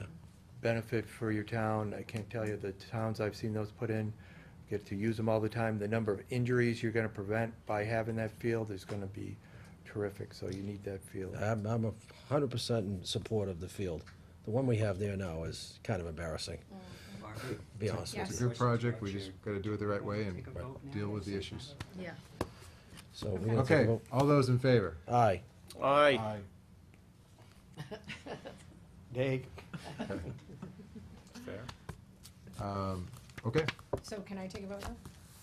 please do. So the chair will entertain a motion to, wish I could just use Dave's words, to test the area where the synthetic turf field will be worked on at the Georgetown Middle High School As presented. as presented. Are you testing just for arsenic, or are you testing, they're gonna I ask would like that? to, I think I would like to go with your opinion, which you had said, Lead also. arsenic and lead You sampling. wouldn't Yeah. do cambium? That was one of the things All that right, was we high could do up there. those three, yeah. That would be good. Okay, so Okay. testing for arsenic, lead, and cambium. You can do Yep. it all for 50 Yep. bucks. If So I that's ain't gold, presented. let me know, Yeah, no yeah. one else. Yeah. Yeah. Throw gold in it. Okay? Yep. Any questions? Any discussion? All in favor? Aye. Aye. All right. Thanks a lot, gentlemen. Thank you. Mr. I know, we Chairman, really do Thank you. appreciate This the is a time you've taken. simple Jeff, for but coming. complicated issue, and I Yeah. appreciate you guys taking it on. Gary? Could I ask just if perhaps we could change order and have the school committee vote for the polling location? I'd like to For the voting. ask a few questions. Oh, sure. I think I'm out of that. Thank you Yeah, very much. okay. Sure, Thank well, you. we can do that. I want to be Mr. respectful Luca, this of is the our- most exciting everyone's part of our time. meeting right now. Figuring out where we're gonna vote. You sure you don't wanna stay? Sure, everybody jumps We'll up discuss and, that now on your jumps agenda. up and Oh, cheers. we have you. Thank you very much for coming in. Thank you. Okay, Jan? Wanted to- No, No, Jan. Jan, Do we need the school committee for the, huh? I don't know. I'd just like to ask a few questions. Oh, okay. I didn't know Since if they they're had here. They had a decision in it. I thought it was our decision. it is, we need to solicit advice from them. All right, I And was Miss- curious. and, Mr. Ward, we appreciate you coming in, so we'll try and be as expedient as possible here, so. Hi, Jan. Yeah. I appreciate your patience. Hi, Hi. so what'd you find? What I find, well, we had the state come out and check 3 places for us. Trying to find someplace large enough to hold 3 polls is a challenge, 3 precincts. So we came up with 3 places, 2 did not pass state inspection, 1 did. They That weren't makes it easy to handicap vote for us, accessible. thank you. There's, yeah, there's only one. That's the Latter-day Saints Church is the only one that passed That's up off on Jewett. On for Jewett. Jewett Wow. Street. Oh. Yeah, the only one that passed the handicap accessibility. So, it's there, or we go back to the drawing board and try to Are we, find. are we gonna different location. have any lawsuits entertained from not separating church and state for voting? There will be issues, yes. There's already been people, I vote in the issues. church in Newburyport, so well, unless there's a bylaw or that's something. old. But It's that's been there fine. for a long time, Yeah. but new, coming in new, I'm yes, just- there's issues. Yes. I'm waiting, just expecting, put it that Is way. it a temporary situation though? I just until believe the it's a new plan temporary, work I've been is told it was a completed? temporary until So the this school is is just completed. Is to- that true? I mean, We haven't had that conversation. Okay. You know, I think the big challenges at the school have been a couple. One is the parking issue is a disaster. Not your fault, Jan, it's just, it's a disaster. And what's prompting this discussion now is, if you remember that ancillary parking lot that Peter Durkee, you know, paved for us nicely, right now, that is where the kids play, because they can't go out on the fields. So there's no way that that could be used for that purpose. And the parking lot, unless you're gonna go way out in the back, isn't an option. And we have had problems in the past, again, not anybody's fault, but the buses and the cars go through the parking lot. So the whole set of parking spaces by the woods all have to be left open when the buses come through, or the buses can't come through. And inevitably, again, no fault of anybody's, people go in to vote, they see those spaces open and they park there, and then we can't figure out who's there and the buses can't go through. And now with the construction vehicles coming in and out, that added traffic is just a problem, it's a problem. So that's why we brought it forward when Jan did her paperwork, and we said, the principal actually raised it with me and said, oh my God, how are we gonna manage this? It's hard enough under the regular circumstances, and this is just, you know, this is just adding a lot more challenge to it. So that's why we're doing it now. Now, in terms of down down the road, we haven't had that conversation, you know, I'm hoping that the layout of the building could be such that, you know, we could have enough parking and have a proximity, but we only have one gym and one cafeteria in the new school. So, again, we can't run our gym classes, we can't run our cafeteria, you know, when we have the voting. So, I don't know if it's short or long term. I think we were hoping that there'd be an awesome place in town that would love, you know, have plenty of parking, pass the inspection, be really easy in and out, and that everybody could be happy. Well, this one passed, but it's not, let's say it's not perfect. No. What were no the three place- places? The school isn't So perfect. The St. Mary's, New Life Community Church, Yeah. and the Latter-day Saints. Okay, and they didn't have handicap, the other two, was that the problem? Um, One of St. them was Mary's didn't doorway work. issues, the door's not wide enough for wheelchairs. Uh-huh. Another one had a, over a 1-inch lip step Uh-huh. going in. This one, like I said, is not perfect. They kind of made an exception where we really need to go somewhere. It's not perfect, No. Because you had no other it's options. doable. Is there parking there, Jan? Is there a lot of parking? There's quite a bit, yeah. There is a lot of I mean, not like St. There is a Mary's lot. though, right? Yeah, That's but, nice. right. There with it. But St. Mary's is definitely, is a I definite see no. kids, Mr. Chairman, Yes, go ahead. so there's to drive. just no way to modify the schedule for that particular day? We're talking about one day. I know, I do agree, like what you had said, Sorry. like down the road. You're saying you can't Professional run, you know, gym classes, I mean, it is one day. Well, I'm talking, I mean, I may get really laughed out of here, but, Civics value? You know, some. thank you, Dave, say. I mean, I might get left, but I might get left, I might just get laughed out of here, but What? that's nothing new for me, but, why don't you just give the kids the day off? We have enough of those. Well, I'm being really serious about that. Yeah. Well, when Why there's not? been a- Sometimes do when there's do been that. a major election, we have done that. When it's been like Like the president, presidential right. election. But the smaller elections. It's we one have- day a year. Yeah, but we're having this conversation about the school My children calendar love right you right now, now. and- They go until and we- July as it And the is. school committee took a It's not lot always of one hard day. feedback from parents about, you know, and staff and everybody else about wanting to get out earlier in June. So every time you do what you're suggesting, you add. you Don't add Like I said, something. I- Don't we sometimes have a fall and a spring election?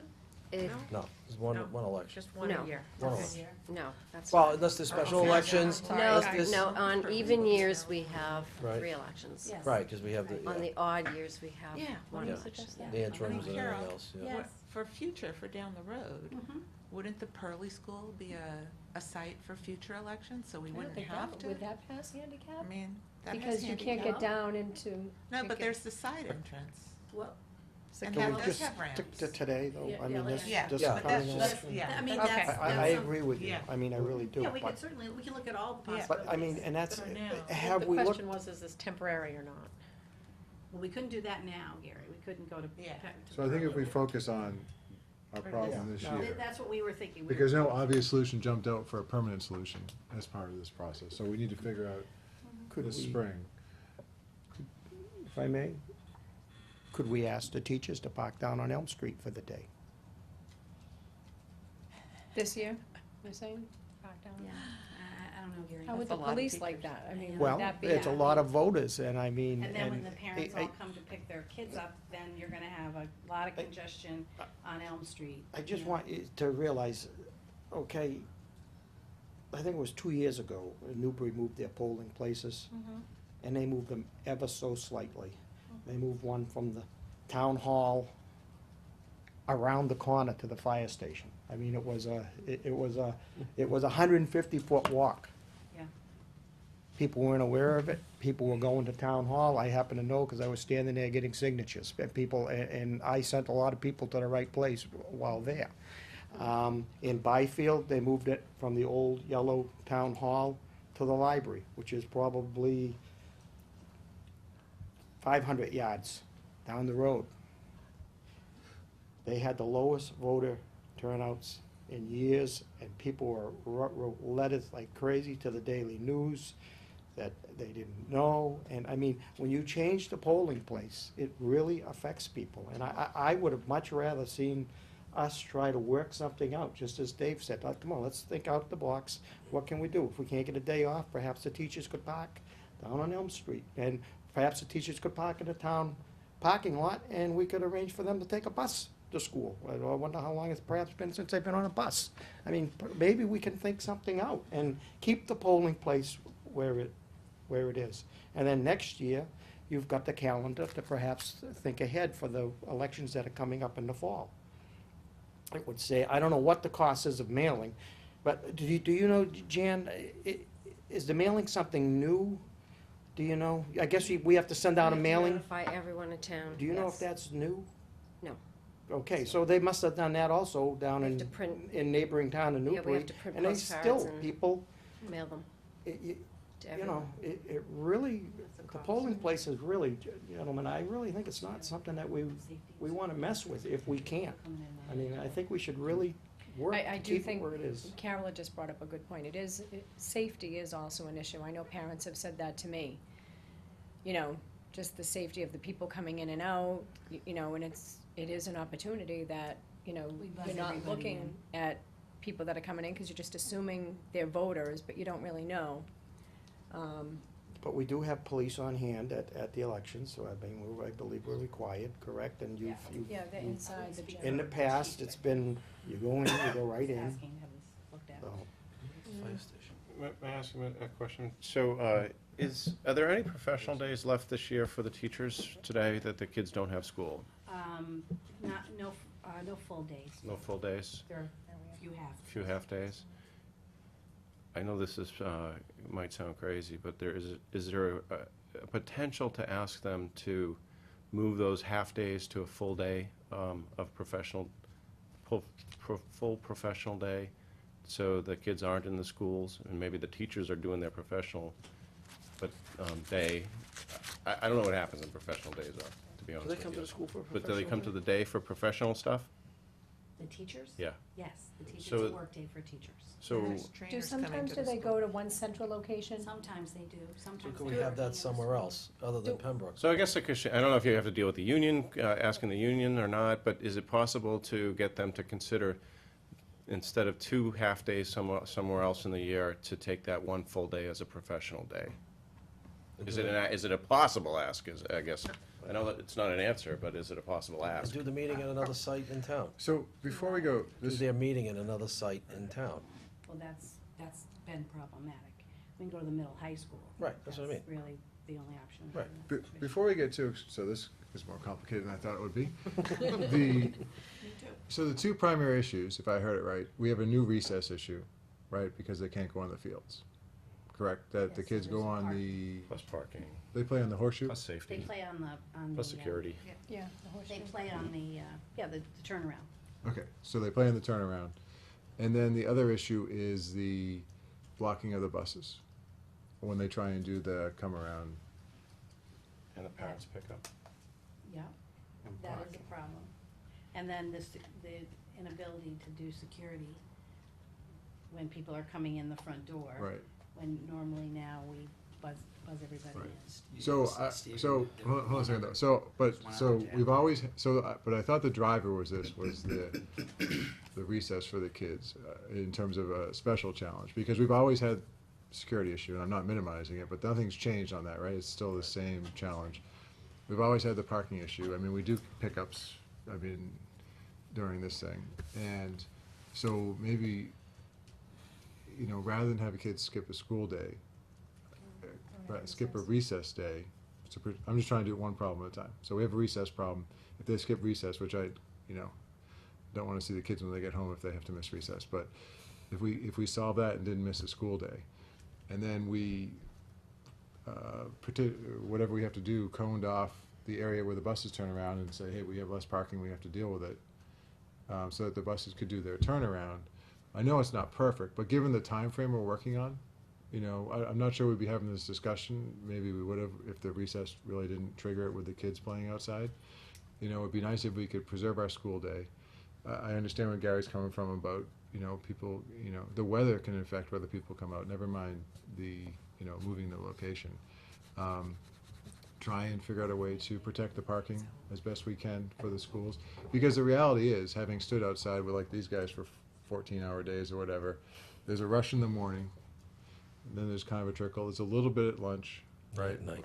And then the real thing happens after the school is dismissed is when you get the big crunch. And make no mistake, if we are voting for the middle school project, we will get the 2,000 to 2,500 voters versus, I don't know the exact number, versus the 900 to 1,100 voters that we get. So we are talking a higher capacity voting situation here. So and Carol, I understand, I'm not trying to create a problem because from that piece of it, but I'd rather solve little pieces of it, keep the kids safe, including the pickup. Maybe we figure out a way to protect those spots, get through the election this year, and then take the time we need to figure this out, over the next year, and see if we need a temporary solution, and also assess the new Pembroke school for logistics and how that would work. Because I feel like we're on a crunch, and again, my take, and I could be wrong, was because the recess was driving it.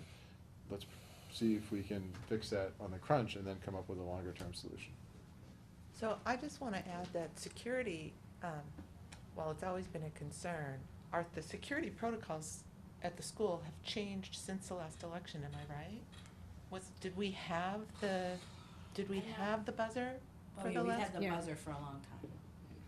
Okay, We have had the buzzer for a long all time. right, so, The buzzer was there before me. okay, I've been here 7 years. okay, then, Steve? And I'm not mitigating security either, but, I mean, other schools do elections, right, in Massachusetts? I mean, I guess I'll ask a question, are we unique like that? I think it's the setup. Other towns, I I'm think sorry. it's the setup, Steve. It's not, Okay. it's not using the school, it's the setup. The Like, setup. You have kids in classes, coming down in I front of get you, that yeah. office, and you've got, large inflections of people coming in and out at the same time. It's really that. If there was a separate entrance, that people could come in, it didn't, I hear you it didn't 100%, have yeah. to do with the kids. The school That's pickup is- That's what we get. We'll just get Rob, from Rob's parents. trying to. The only other issue to add to that, I'd like to think that all those other ones can be resolved. I'd like to think that. The other issue, though, that hasn't been talked about is the construction and the contractors. And they have their big rush in the morning. So that's just another part of the pie that would have to be solved. What time do the polls open? 8? 8 to 8 8 AM? What time do the construction people come? I'm sorry? Do you know what time the construction people come? I think they're 7 o'clock. And polls open at 8 For the town election. for the I- town There's election. no doubt we're gonna have a parking inconvenience going on, but parking convenience versus changing the location versus parking inconvenience and keeping it where everybody knows, especially this close to it, I'm just trying to figure out the right I balance mean, we here. do have 3 elections this year. The next one's not till September, so, I mean, Could do we figure that talk out. about it Oh, so we again do have between more. now and then? There were 3 this year. Oh, okay. So it's Yeah. the But they- even year. It's the even year. Yeah. Could- that- Have you looked at Area 4? I mean, there's Yeah. other areas, there's other Yeah. places where we can go. I don't, I think Steve's suggestion really, because it is so Fire station, close. Area 4. Yeah, I Is mean, the- I'm is not, the I'm sort of recess. surprised we're discussing it now, No, for because Jim September, put I'm the talking. paperwork out a couple months ago. When we brought this up, we were looking at possible locations, Mike Anderson was helping, I know Jan and Mike went to a few places. So I understand the dilemma you're in now, and obviously we're gonna work with you, but I am a little surprised we're talking about it at this point, so close to the. I think it's a Well, little bit like the we had arsenic to wait issue, for we the didn't see state to that come coming out in. and We didn't do- anticipate there wouldn't be a great polling spot, you know what I mean? I was assuming that there'd be a great church that popped up and it would be Right. perfect type of thing. Right. I think that's what's driving this, is that we didn't get Mhm. an ideal spot. Yeah. So it's a little bit like, Yeah, This is and what like I'm saying. Harriet said, it is hard when change, Yeah. Yeah, for people to. we don't wanna have no, that be right, we negative. don't I want mean, it to just have took, that. like, I mean, I had to contact all these people. We had to wait for them to get back to us. Then I had to reach out to the state, wait for them to be able to come out to do the inspection. So it did take a little, we just did the inspection Thursday, and she did the report for me on Friday. So they got it done quick, but it's all taking time. It's just trying to reach the churches and have them get back to me. Because they also have to check with their people to Sure. say, is it okay? You know? The pickup is, I mean, I was stuck on Elm I wish Street. I had an answer for that, pickup. I mean, that's a 40-minute exercise, and you can't get near the school for 40 minutes. No, you can't. Now, granted, it's only 40 minutes, but, I mean, it's, great opportunity to hand out flyers. I got stuck in Yeah, that for the other election. day. That's what we used to I was do. trying to get to the Roll meeting, down the to window, the school for head the on. meeting, and I got stuck in the Careful. line. I know, and then when you pass the people, they're I looking at wouldn't you pass like, why them. would you pass them? So I'm agreeing, I think everybody so we have an imperfect solution right now. It sounds like we maybe even should have been talking about this years ago, really. But we're on a pretty short timeline, and I guess what I'm supporting is changing a venue is a bigger deal than I even really was thinking about, Gary, until you mentioned it. And can we figure out a workaround for this one, and then try and get to an optimal solution? You know, Dave mentioned the fire department. You know, the Erie Four, you know, pull the fire trucks out, or even, you know, whatever. It Well, could- but it for brought this- those up. It could for even be, this- as you said, teachers' days, they could perhaps work them around the voting in your next year's calendar, because it would be your next school year, Well, we're Before talking Labor about Day. next year's calendar Yeah. now, so. so. Right, But so, for this, would the, would your board be in favor of funding, I don't know, some people to, oversee the traffic flow at the school, particularly during the hours that the children would be present and in and out? Because it is a huge concern We when children do- are leaving. Well, we do have the cruiser does come up for arrival time for buses and dismissal But- time. They do come up and watch A the circle. so Well, I they think sit in that's the really- circle to I make think it's sure. really but different I than think that, what- so we could, I think that's a good conversation. I can talk to Chief Cudmore and see, given the Somebody in the circle, challenge. somebody in the parking area. Yeah, they Those need two 3 or different 4 areas. See if we could beef Yeah. up certain times. The other thing I would offer too is that, I know that, I hear you 100% with the unknown people entering a school, you know, and if we had volunteers, and I'm happy to sign up, because I'm not running anything, I can be near the polls, right? Yeah, you can. You know, get Corey Farms volunteers to monitor the halls, you know, near the entranceways. You know, I'm sure we'd find lots of parents that could help do that, because no one wants to create an unsecure situation. So, like I said, it sounds like we have a bigger problem on a short-term timeline. Can we do some mitigation so kids don't miss a day of school, and, you know, even if hopefully teachers don't have to take a bus, that we just deal with it. I can talk to the chief about helping with additional police during peak times, and then maybe we can do a volunteer piece for people inside to just, you know, help out and monitor those. I'm just thinking, especially those 2 openings on the hallways, right, where they open up to the rest of the school.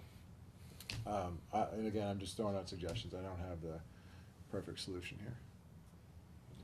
Well, this is something that would have to be, like, when would those flyers have to go out? To- They have to be received in the home 20 days prior Yeah, to. to voting. And we still have to print the postcards and Mhm. get them mailed out. So we have about 20 days? What's We that? have about 20 days then, before we have to send They, it? well, they have to have them before April 22nd will be the day that they would have to have them in their homes before then.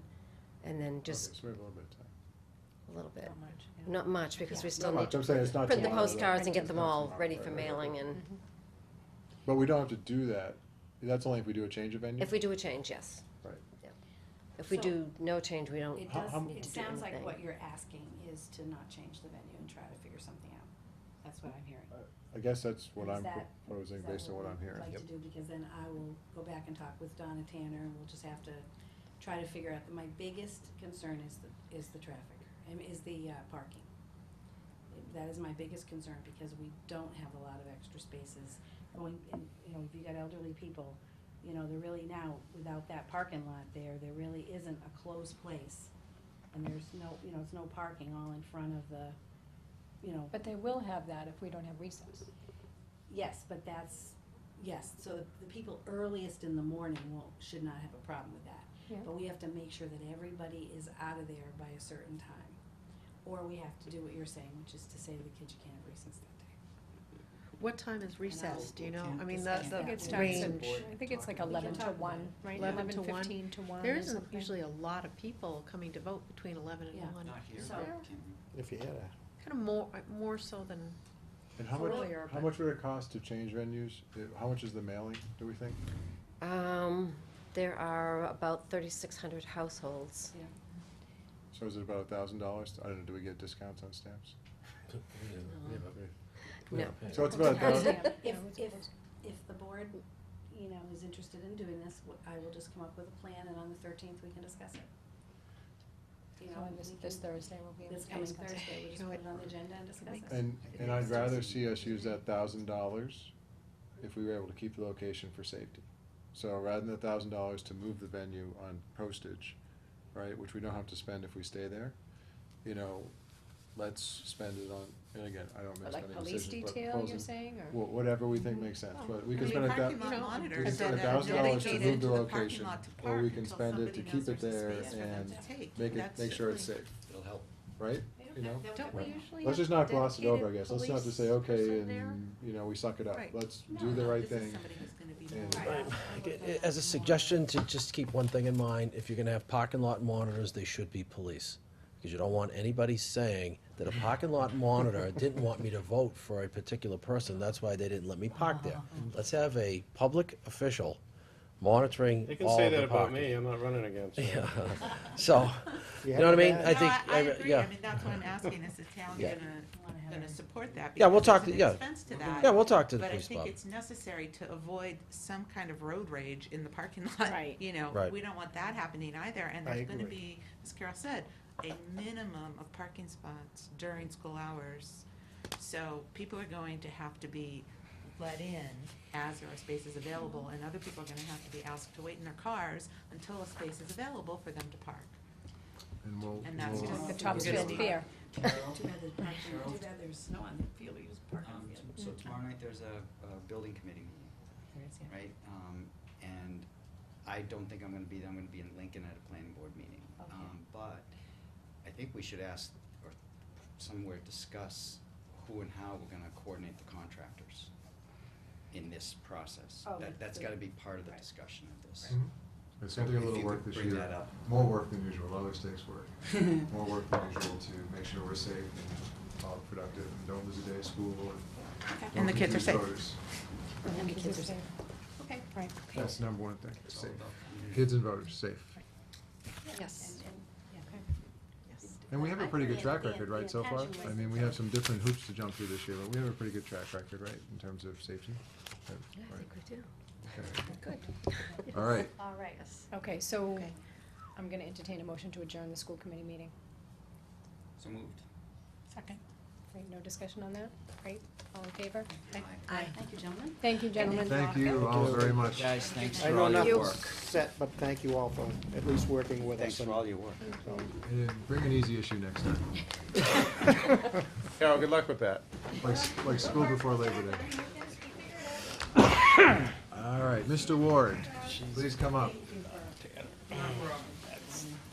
First of all, thank you very, very much for your patience. No, you, Really, there's, really appreciate you coming in. And Mike, maybe you can kind of frame the discussion and introduce Mike and. Certainly. Well, I think you have all met Mike before. He's with the UMass. Always has. For public management. Yes. Collins Center for Collins Public Center, Management. and he is the municipal, director of municipal services for them. Last time Mike was here was 3 years ago. Led a discussion on priorities for budgeting. And tonight he's here to, as we go through the DOR study, their number one recommendation was create a charter for the town. The Collins Center has a lot of expertise in helping communities go through that process and tailoring processes for different communities. It's not an all one size fits all. So that's basically what Mike's here to tell you more about what they do and how they do it, and then answer your questions. So take it away, Mike. sounds good. Thank you. So I'm going to be pretty brief. I'll tell you a little bit about the center, or more of a reminder since you are somewhat familiar with it. And then I'll tell you a little bit, as Mike said, about sort of the processes, what we can help out with generally charter-wise. And then really what I'd like to do, I'd hand out a couple things to you to sort of think about as examples, and then we'll spend most of the time just discussing and you can fire questions away, and we'll go from there. So, yeah, as Mike said, we at the center, we do quite a bit of charter work, and I would say charter and related, because there's a lot of also organizational structure work we do that doesn't end up being charter per se, but ends up with similar impacts of changing some piece of the organizational structure of a town. So we do a lot of work like that. We think it's very important. I think it's one of the most important things we do, because it really impacts municipalities at such a fundamental level. I read in a guide, a national guide about charters, that something which I thought was really right on, which is, all other things being equal, if there's something wrong with the charter, that's going to ripple through everything else. It really does have an impact. And in the case of Georgetown, as in many smaller towns, and even some larger towns in Massachusetts, there is no charter to speak of per se. There's your active incorporation, and then there's what is called a legal base, which is the accumulated bylaws, special acts, general laws accepted, obviously, that constitute the organizational structure of the town. But there is no single document called the charter that one could go to say, look at the frame of government. So we think it's very important, and we do see a lot more municipalities either getting them for the first time or updating ones that were written in the 20th or 19th or further back centuries. I think really, just to sum it up, what is it about? Why is it important? It's really an opportunity to think systematically about your government. What do you want it to look like? How do you want it to operate? How can you make it as effective, efficient, accountable, responsive, etc., as possible? And to do so in a way that steps out of the day-to-day, steps out of whatever the particular issues are, because you do have many, as we just saw two of them, extremely important issues that you have to grapple with, sort of day in and day out. And it's not, I don't think, as often that you get a chance to step back, and I think some of this will come out in the FMR discussion, really step back and think about, over the longer term, is this really the best way to operate? Are there things we could do differently, structurally, organizationally, that would improve the services provided? So, that's really our kind of overview of it. We do recommend that if you were to move in this direction, and I'll hand out a document here to you that provides the two main routes that you can take to charter change. One is a formal charter commission. It's a very concrete process spelled out in state law. It starts with getting signatures to create an elected charter commission, putting it on the ballot. So that's one whole process. But what we see a lot of municipalities doing now is a completely separate route, which is called a special act charter. And that is the end result, the charter that you produce in it could be no difference, between the two. But the process is a bit different. It gives you a little more flexibility at the beginning. You're not beholden to meet throughout the process specific state deadlines and benchmarks. It can take longer. You can construct it in your own way. Both of them in the end are going to require a vote of the voters. So that's something that's important to keep in mind. And both of them are going to have lots of opportunities for public input along the way. But either way, it would involve creating either an elected charter commission or an appointed charter committee. So we can get into more detail about that if you're interested. And I think a part of the benefit to that is lifting it off your plates. Is that as I can see, you have a lot coming before you day in and day out, and it's a fairly intensive process to go through the pieces that are needed to put together a charter.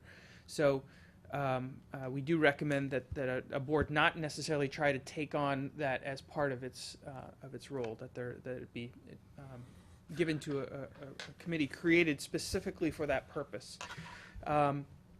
and we can talk more if you're interested in it, about, what are the pros and cons of that, what are the strengths of a good charter committee. We have some thoughts on that based on what we've seen. And in going through some of the documents that Mike sent and that are on your website, I see that this is not a new issue to you in terms of looking at it, in terms of studying it. I count at least 4, I think, charter committees in the past. Sorry, not charter committees, town government study committees in the past couple decades that have made some changes. I see there's definitely, you've taken a half dozen or so, maybe a dozen pieces along the way. So you have done a lot of studying, and I would say that it is a good chance, a good time now. You've got all the you've got that information, you've got that data. It would need to be refreshed, but it's all there. You've got this report in front of you that provides further information. So now could be a good time to take the studying and actually look and think about implementing. So. I can go further into some of the stuff I've noticed as I've looked through the documents about Georgetown specifically, but why don't I hold on that just to keep things moving. I'm going to hand out a couple of documents here for you to look at. The first is an article my boss and I wrote along with one other state official. This just lays out in detail the 2 different options for charter change that I briefly touched on. It's like a 4 or 5 page article. It just goes into some depth about them. The next document is a sample project plan. So if you were to go ahead and create a charter committee, what would it do? What would and obviously this would be adjusted for the particular community, but this is sort of a nice generic template to start from. What would the process look like? How would a charter committee attack this work? And sort of how many meetings? How would it? You actually can keep that rest. So, how long would it take? Things like that. And I have a couple more things to hand out, but actually, why don't I stop there? And we'll just open it up for discussion. It can be on anything you're interested in, from pros and cons of having a charter committee, specifics about Georgetown, whatever you're interested in. So you had just mentioned how long would it take? Good question. So if you went the charter commission route, state law spells out an 18-month window for the operation of the charter commission from start to finish. But there's time on both ends of that, so that it's required in the beginning to get the signatures, to get it on the ballot, assuming it passes, to constitute the commission, and then afterward,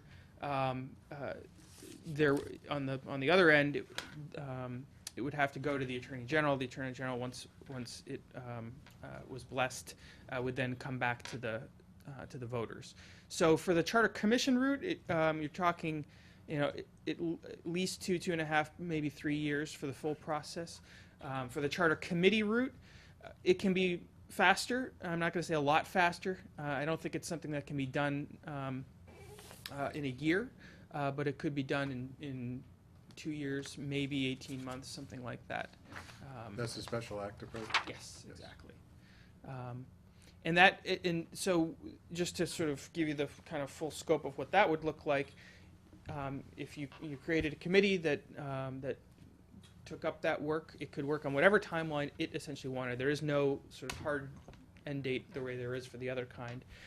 So it would work until it completed its task. Then it would go before you, the Board of Selectmen, to vote on whether to pass it on to town meeting, put it on the warrant. If you passed it on to town meeting, it would then obviously go on the town meeting warrant, open for debate like any article would be.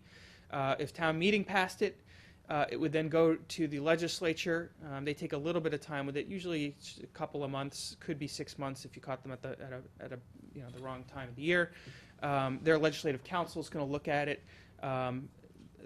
They might, if they saw something they thought was unusual, they might ask about it or tweak a couple little things. But then they'll typically sign it. They'll pass it, go to the governor for signing, then it'll come back to the voters at the end to vote on it once and for all. So to send it out there as town meeting, is that like a 2/3 vote town meeting, or is that majority?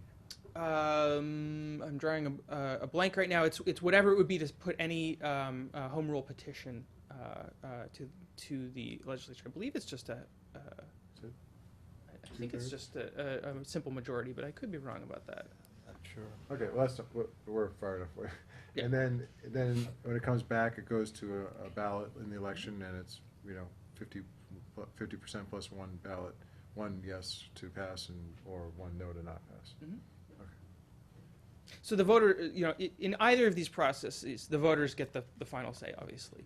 And in the charter commission and in the charter committee, either way, there's going to be a lot of opportunity for it to be looked at numerous No, I don't. levels, numerous points along the way. So, and as you see in the generic timeline I laid out, we recommend probably doing 2 open public forums during the course of it. One about halfway through after you've covered kind of a couple of key pieces, and then 2 at the end after you're maybe 80-90% of the way there, to give voters a chance to opine on it.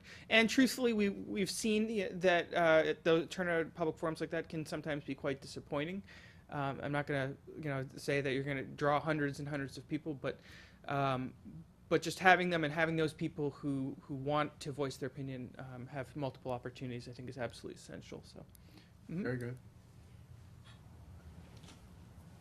Does anybody ever go at this in perhaps a different way? And let me say, perhaps we could have it take some time, have some public hearings on this before we start this committee. Perhaps have a non-binding question on the ballot asking the town if this is the direction that they would want to take before we would go out and expend the cost and the time of doing this, and then finding out that the town didn't want it That's a good idea. in the end. Good question. I think we even need to take a step back from there. We're not very good at long-term planning here. Mhm. I will say, we have pretty good, our departments, our major departments will submit their 3-year, goals, not in any cohesive way, but for their own departments. So we act in big silos here, hence one of the reasons, it's the chicken and egg thing going on here, right? But I wouldn't enter into even touching a charter without really understanding, one, what's the direction the town wants to head in from a services standpoint, from a land. I mean, we've got some of that stuff. We just don't have it cohesive. The second is, we need to do a gap analysis. If we want to get there, what's the problem today that's not preventing us from getting there, given our current situation? And then come up with some recommendations and some measurable impact. If we do make these changes, these are what we expect to get out of that. And then come up with some recommendations to chart that course, if you will. So we talk about a strategic plan. I'd be happy with a 3-year plan, which today is really strategic in most businesses because it changes so much. But I just have a hard time even talking about a town charter until we get our act together on our end to come up with what do we want to accomplish with it. I think we have some bits and pieces of that. I think, from the Department of Revenue recommendations, they see that we can make some operational efficiencies and effectiveness. Not quite clear on what all those things are, and if we do that, what those benefits are. Is this an area where you can help us with that as well? Yeah, You guys do asked- strategy development with municipalities. We Because do. I think I'd rather do an exercise, over a period of, a project, not make this a long-term program. Sure. Where, we can identify what I just said, and then that's when we go to the town and say, look, either our government can help us get to where we are the way that it's structured today efficiently, or it can't. And if it can't, that's the whole reason why we have to consider a town charter. Am I off base in my thought process, or not? Guys, I'd love your opinions on some of this stuff too. So first of all, just to be clear for everybody listening to us, this is not a decision night. This is information sharing. I just want to I probably should have said that up front. We talk about this charter thing. So having you come in to educate us Sure. is great, and anybody listening. So I just want to put that out there. This is a discussion, It was brought up in DOR, so we're having a discussion. So Phil, I agree with you in the ideal world, but the problem is we've had 4, committees kind of geared towards that. And it's a tough sale. So to me, and again, I'm not advocating charter yet, I'm saying, but one of the pluses of this is the forcing function that makes that happen. Is that it puts us on a timeline with a dedicated committee with a purpose, with some guidance that gets us there. And I would expect that would be part, because a lot of this, some of this too isn't the strategic planning for the future. I mean, that could be a component, but there's some fundamental mechanics and bylaw confusion that we need to address. And because charters can be amended, correct? Yes. So, we could get the foundation. I agree, I'd like to fix the whole house, but I think we could also fix the foundation if we find it needs to be fixed. And maybe the first floor of the house, and then go from there. Because I think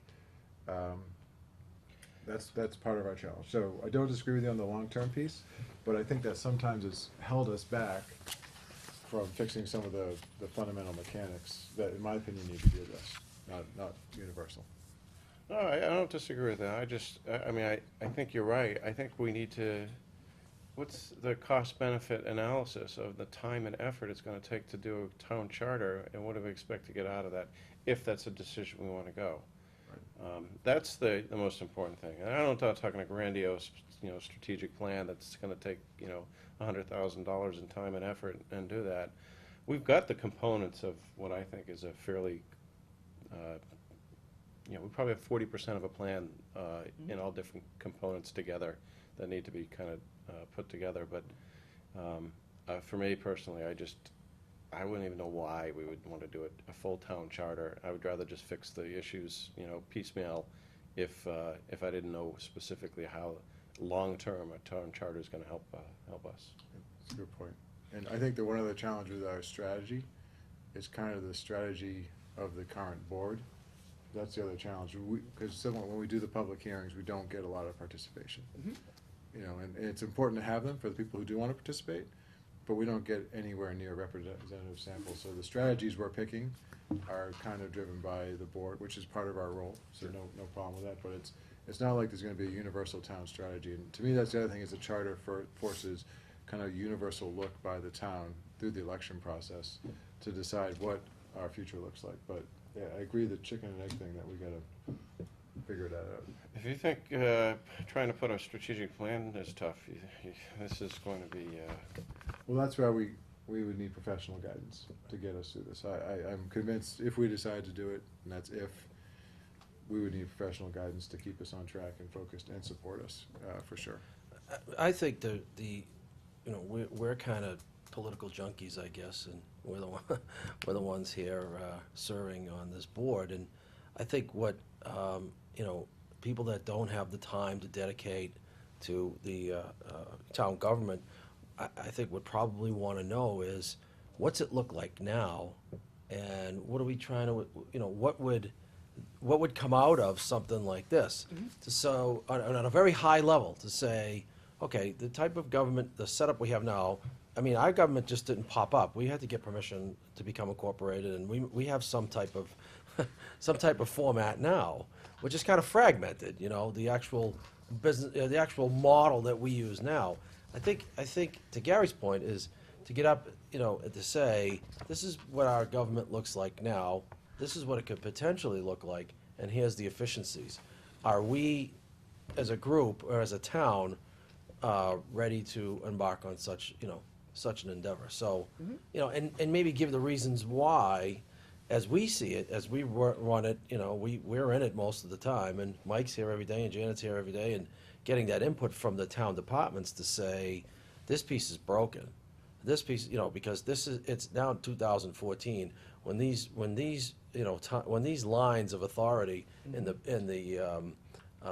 overall plan or the overall org chart, didn't work. It worked back then, but they don't work in today's environment or today's society. So that's the key. I think from a very high level, though, rather to say, this is what it looks like now, this is what it could look like, and these are the reasons why we, as leadership, are bringing up the point that this could be broken and we could be much more efficient. That's all. Is I that mean, I part of think this that's, process? I think it's a that's, good question. that's 'Cause what it goes I to see. both their questions. As part of this process, do you see it clear before and after, and why? Because without that, it's hard to Yeah, make it's a hard decision. to- Absolutely. I wouldn't, the fundamental question, in my mind, or questions that drive this whole process is, what are the systemic, long-term issues facing the town that could potentially be solved by this, and what are the risks facing the town in the future that could be prevented by making change? Exactly. And a lot of this comes back to the question, that you sort of started what you're saying with, which is the notion of the silos, the notion of the decentralization, and the difficulty of pulling people together to work on whether it's a strategic plan or even some narrower things. We hear in a lot of towns that are very decentralized, a common complaint among residents, for example, is that I walk in and the windows for the different offices are all open at different hours of the day or different days of the week. And if I need to do something over here that reports to this board or committee, and then I need to do something over here and reports to this, they've each set completely different hours and not communicated. I don't know if that's an issue here. Did you come in here today? I find it's common enough that I can usually take the risk of saying that. It's a very common problem, and it's one that the type of change of looking at the executive branch can really tackle. On the legislative side of things, you really don't have a lot of options because under 12,000, you can't become a city by the Mass Constitution. See, Dave, you can't be the mayor. Yeah, I was hoping you would say that was down to 8,000. Yeah. You gotta go find 3,500 people. But Mike would beat me to that punch. You'd have to move. But you can do little things, life. to tweak. You could move to representative town meeting, although very, very few places are doing that now. But you can make other changes. You can change quorum. You can change, the moderator's term of election. You can change. We can't do those things now. Some of them you can do through bylaw, yes. Well, that's the But point. some of them. So, for example, right now, we can change, see if I say this right, Mike, we can change people we appoint to be a direct report of Mike, but we cannot change other people in town hall to report to Mike directly. That's right. So that's a huge limitation in terms of Right. we wanna. Right. So that's probably just an example. Our However- COO has one direct report, and that's his assistant. It's the most ridiculous form of government I've ever seen. I've seen other places, believe it or not, and I've lived in other places, but the way that we have it today, I'm just happy I don't have to get services from town hall personally, yet. I don't know what our citizens go through torture, I'm sure. And not because of the individuals, No. it's the framework in which our government is structured. Exactly. So So for say- just a say one other. I have Well, that's the heard- value however, proposition. I have heard some very positive experiences of people who come to town hall, and I do wanna give Right. some kudos to the people here, because first of all, I do think there's improvements, but as you said, it's the people work hard, and, I've We're had some- lucky. We're lucky. We're lucky that Right. we have people that work within the framework Right. that we have. But Right. And we're lucky that we have long-term volunteers that are willing to step up and serve on these boards and stick their neck out for an election. Really, we're lucky. We're very, very, what happens when that altruistic piece starts to fall apart? Who runs the government? Yeah. And We're just- slow right but now. that was an example. Someone said why charter. That is one example of where trying to patch bylaws versus going to a charter is where you can make a substantive change if we were so in favor of it, and then the town could vote on it. Right, if the goal is to do one of a few things, it's to create better efficiency and reduce the cost for running town government. That's one of the reasons why I would do it. The other is to provide better service. And we've got to make that value proposition, as Dave said, back to the citizens in town. Is it worth, because this isn't going to be free. There's a cost that's associated, and we've got to determine whether or not if there's a return on the investment. Is that your question? Well, Oh, no, no, go ahead. What do you want to say? if I may, it was more a statement to what he said, that many of the windows may be open at different times, but a lot of that is driven by cost, because some of them, we have two employees that work under the selectmen that are basically full-time, but many of the others are part-time, and therefore they can't be here. So there's gonna be a cost associated with just what you're saying, and so you sort of hit on it, is the town, you know, and is it needed? Because right now, if the job is getting done with those part-time employees, is it worth it just opening the window full-time for convenience? So this is the question. This is But the that's question. getting if really we- specific, that's getting to But one just, if we specific want, piece. if we yeah. wanted to create cross coverage, have another group cover for another group, are we Yes. empowered to do that now? No. So that's, Right. so you're absolutely right, Gary. Yes, That's where the structure sort of like could make a difference, where we, we have someone managing the regionalizing the team. jobs right Right. within the town. Well, someone managing the team that can Word for it, delegate but- responsibility, so, but you had said a cost thing, so can you give us just a ballpark and of what it would cost, including consulting services to help Sure. us through this, to get us to, I think, the Special Legislation Act? But I think you had a Sure. thought before that. though. Okay. Yeah, no, I just wanted to, because you hit one of the 2 points I wanted to make, which is that the ability to cross-train is, you know, is currently non-existent essentially the way. So now, obviously, there'd be, even if you went through central, I think you still require a bunch of other steps that would have to take, but at least gives you the option. The other piece is, I think it's actually even more important when you have part-time folks. Because that means, you know, this window's closed here, this window's closed here, this window's closed here, because I'm not talking about adding any more time. I'm just saying aligning the times where they're open so a person can just come into town hall once and take care of 3 things as opposed to having to come in 3 I different think if they times. came in the AM hours, that pretty much could get done. That was but just one example. Yeah, I don't yeah, know no. if that's so sure yeah, it's agreed. happening here, Agreed. but that was just an I just example want of to jump in structure. here. We do have unofficial cross-training, only because of the type of people we have here. Absolutely. Yeah. That's what I was getting at. As David pointed out. I mean, the ZBA clerk used to be the building clerk. And, you know, so when they're not there, they can at least, you know, answer a few basic questions and maybe take an application from a person, say, well, you know, and a name and number and get back to you. But, you know, it's not perfect. You know, and we don't, you know, some people are there until 1, some go home at 2, some go home at 3, and some go home at 4. I mean, they used to start all at the different times. At least they all start at the same time now. That was one of the first things that drove me absolutely crazy when I got here.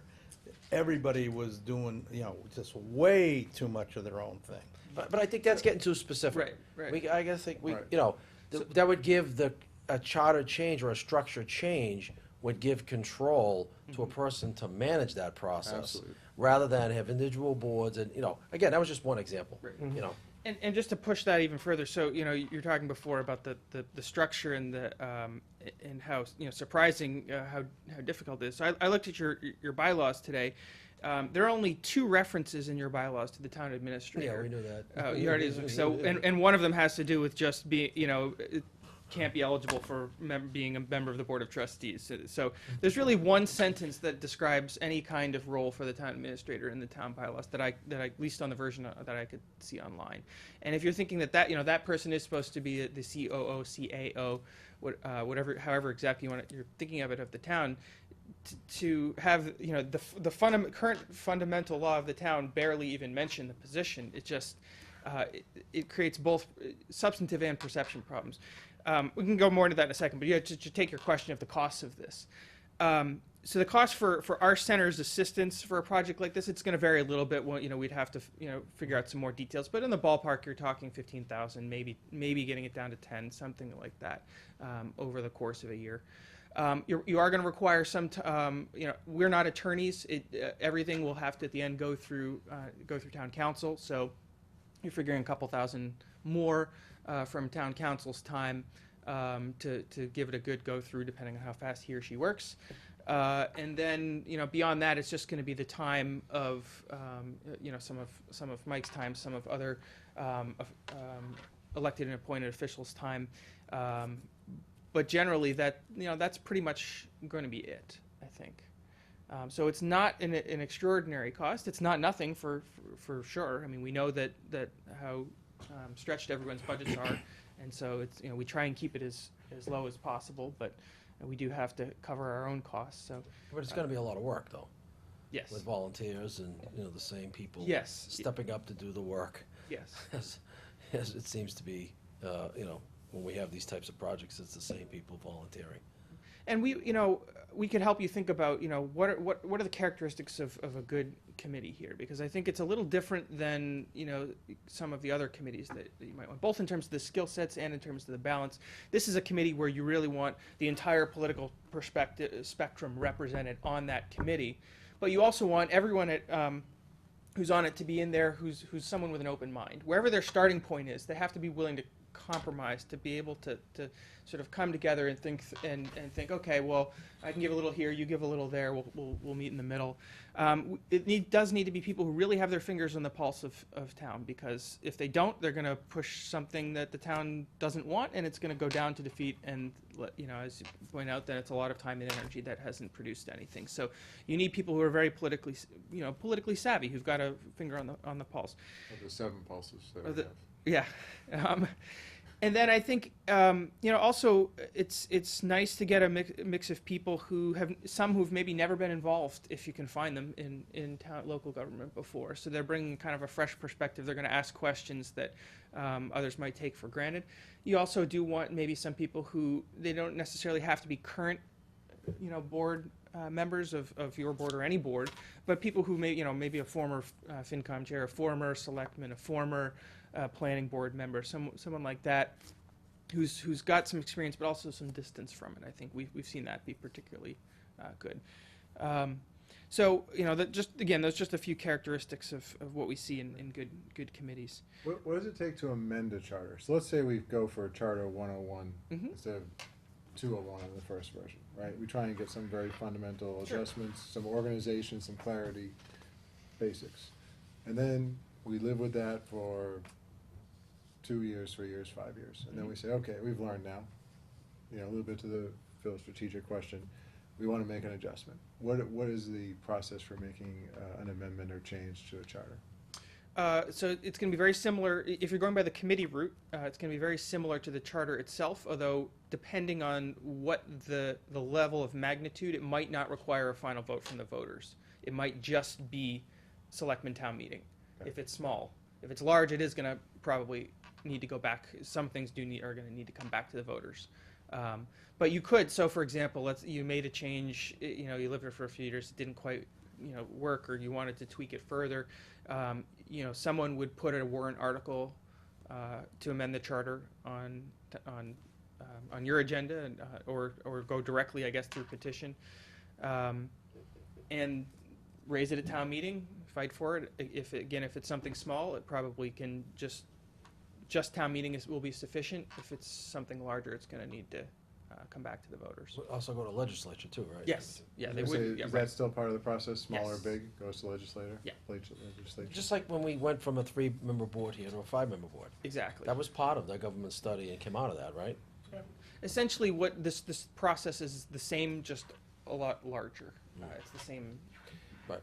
So the scope of the charter change could be enormous, but it also could be just rudimentary changes as well. So whenever people go, oh, charter, all that really does is it defines town government, the roles and the responsibilities. I mean, that's really what the charter does, right? And, yep, and you put some processes and policies in there, but you wouldn't want to go into too much detail because of the difficulty of then changing it later. But, It's almost like an org chart, right? Redoing the org chart to say, this is who reports to who, and that's how I look at it. What I'd like to see is some examples, Yes. of this is what we are now.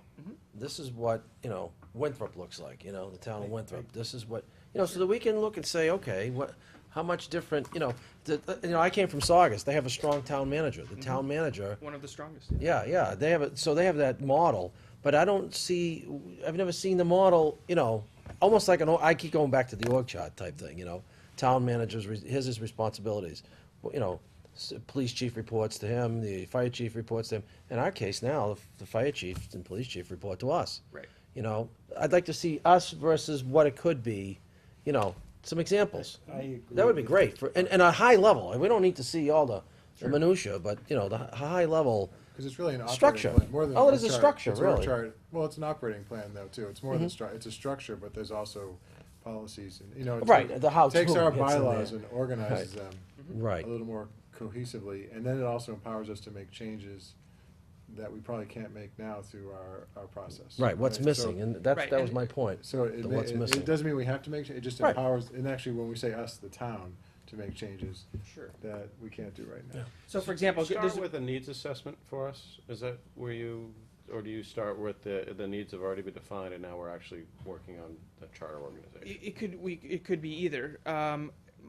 My assumption had been, given that that the most recent town government study committee was only 5 years ago, and that you had 3 others predating that there's a good chunk of that research that's there already. Wouldn't be all of it, obviously. You'd want to get fresh opinions of what's working, what's not working. But that, and I haven't looked at the reports yet, so I don't know. Maybe they, weren't as in depth as some these committees go into. But the fundamental, the question is at the start is, what are you trying to fix?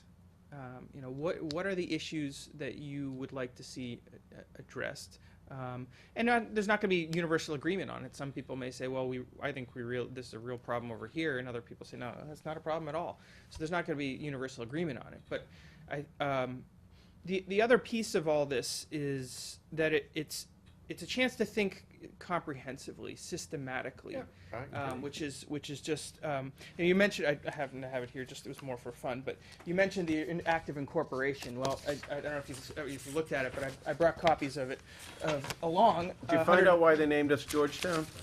No, actually, but you'll see in there. It's from 176 years old. It's a couple pages. Most of it is here. Okay, it's from that tree to the boundary is from that tree to here. Here's what you need to do for overseers of the poor. Here's what you need to do for. There's not Gary knows much what that in tree there. is too, I bet. So Did you walk those boundaries at one point? Gary's eating About some- 3 years Gary's ago. eating some arsenic. Gary knows where all those trees are. you're the perambulator of. Yeah, he's the guy that walks around the woods. We made an effort. We didn't totally succeed. So these committees have done some of the work, but to really step back and say, how do we want our government to operate? Right. How do we want it to fit together? That it's something that a lot of, you're not alone. This helps me figure out how to take care of the paupers in town. Right. Yeah. That's what it says. There's not a lot there, and it's the same. And Right. yours is one of the newer acts of incorporation. Right. It's so loose and vague. You go back even further, and there's even less. So I mean, the point really is simple. That it is a chance to say what are the issues and how can we step way back and think big picture systematically to go through that. The other, just while I'm thinking of things that I've brought along for you to look at, the last is an example of one of the exercises we might take a committee through or a commission through. It's a kind of a framework for considering elected and appointed offices, and it sort of lays out the different pros and cons and the things to think about, because every with the exception of Board of Selectmen, moderator, and school committee, any of the positions could be elected or appointed that are currently elected, and so this walks through thinking out about how do you make those decisions? Do we have the possibility to do that without a charter change as we're currently constructed? Some of them, there are certain positions that can be converted without a charter change. It's I think it's 41(1), Chapter 41 1B. I can get you the exact citation where you can basically put it on town meeting, put it before the voters without going for a full charter. So, but to the question before of what can you, and this ties to that, what can you do by bylaw, and then what can't you do by bylaw that you could do by charter or special act?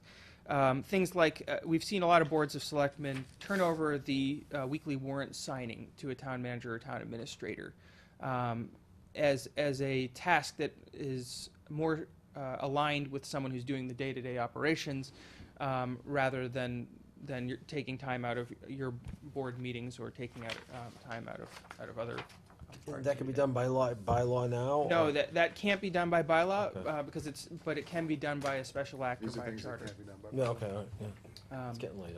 So, and there's other things as well. That's just one example of something that sort of, is. So in addition, I mean, so it's organization, it's communication and structure, but then it's also enabling Mhm. the changes that can occur right now. So, if I could, first of all, Mike, thank you for hanging with us. There's a night problem. that was later than we anticipated. And thank you for the information, because, Mike is our expert on many things, but I thought, and he thought too, having someone who specifically does this, every day, or every other day, would help us out. So I guess in terms of next steps, Mike, maybe we can work or figure out how to get some sample charters or special acts. I think we should start calling them special acts instead of charters, although charter's kind of the euphemism for both, I suppose. Yeah, but- they're easily available. So that we can read some MMA and has see them it. all, has a boatload of them on their website. Okay, so, or even if links, just, if we just send out a link to it, so that, or we can print it. Just so we could maybe read some of these and familiarize ourselves with it, and then, I think we then have to put our heads together as to, what we wanna do for next steps, if any, regarding this process.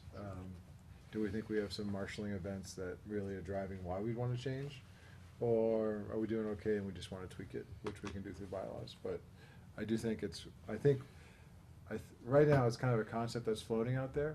I'd like to get resolution that says we understand it, we understand our situation, and we either think yes or no, it's a good idea, versus letting it kind of be mythical and legendary.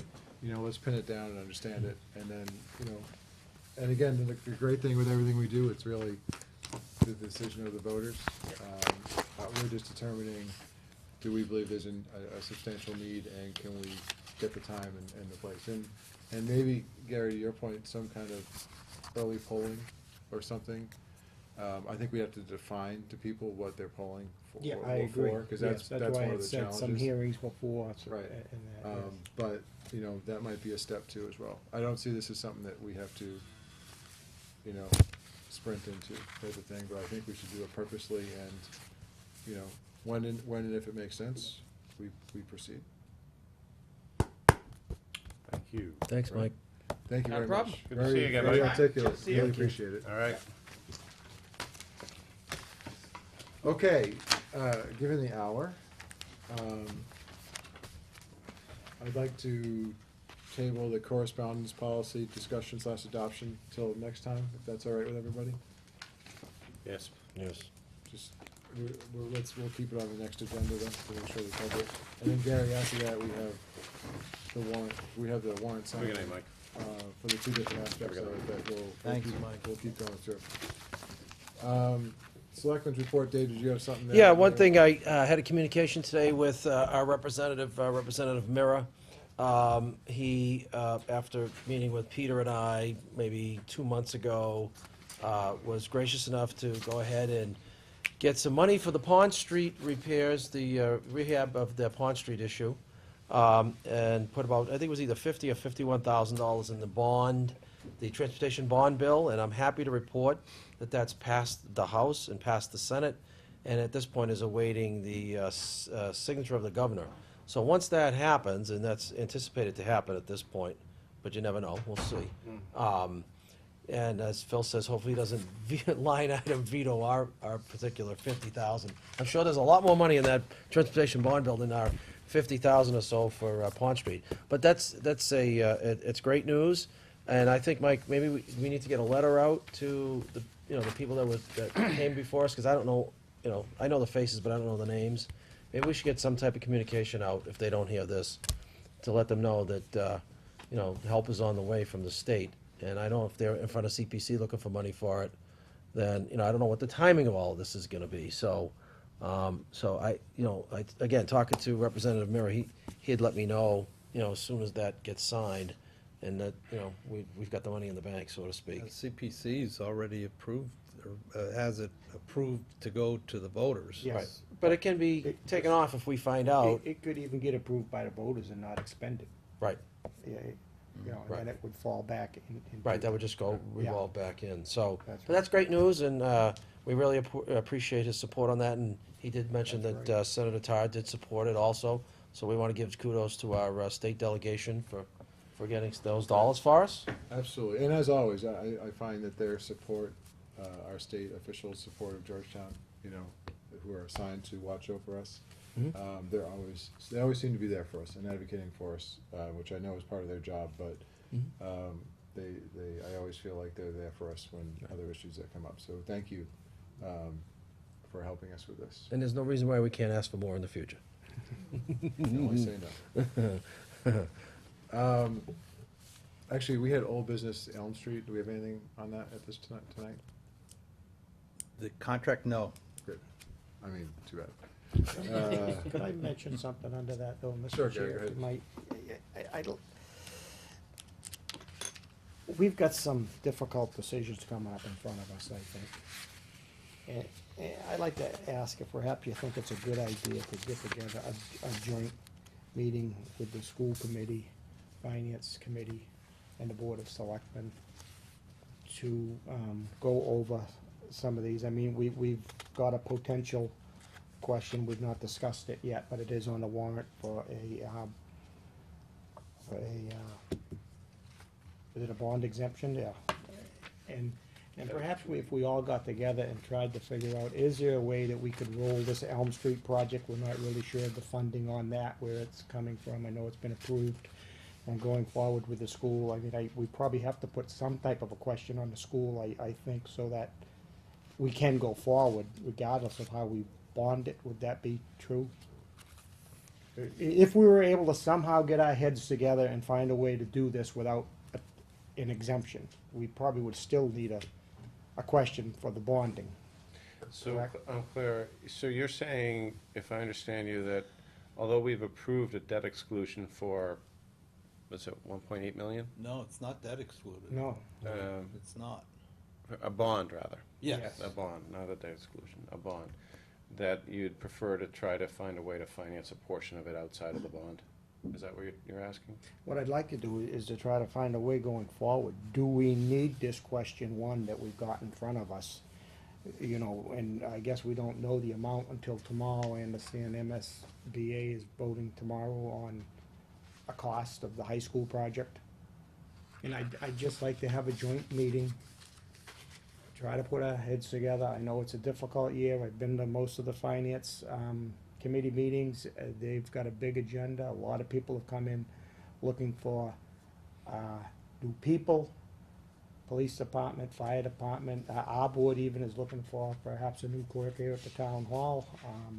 Some are looking for increased hours, so it's a difficult time. And, you know, when we talked about this high school project, and one of the things we talked about was trying to think, you know, out of the box, and could we move this ahead without having to, you know, put the burden on the taxpayers with another debt exclusion. And I'd at least like to give it an effort with a joint meeting and to discuss and It's a fair see if it's request. possible. When you use the word debt exclusion, do you just mean without bonding? Well, shall the town be allowed to exempt from the positions of Proposition 2.5, the so-called amounts required to pay for the bond? So, Well, the can only we other do wa- it? The only other way to do it is to do it within the levy limit, Correct. and it would take up 2.5% of, it would take up every dime of the 2.5% increase. I think we owe it to the taxpayers to at least talk about it and make an effort to see if it can be done. And that would mean everything else in the budget is level funded funded, for yeah. the lifetime of the bond. Because it would eat up the 2.5% every single year. I would think the next year's 2.5%, it would already be covered by what it went up this year or whatever. I would just, I think this is the easy solution. Yep, put a question out there. I'd like to at least give it some effort and some work to see if there's a way to do it. And even if we can't, perhaps we could at least come to a solution where Gary could say, yeah, put it on, but maybe we don't need to do the full amount. I think looking at understand the impact of it, because I don't think as a group we've talked about the impact of what this bond would mean on taxes, right? We haven't had that discussion, unless I missed it. Not publicly, No. no. So I think we might be at the point where, we want to talk about when they vote the magnitude, what the implications of the bond would be, tax increase, the annual payment, that type of thing. Which really could just be with FinCom, I assume, right? And we could have the new school building committee or whatever.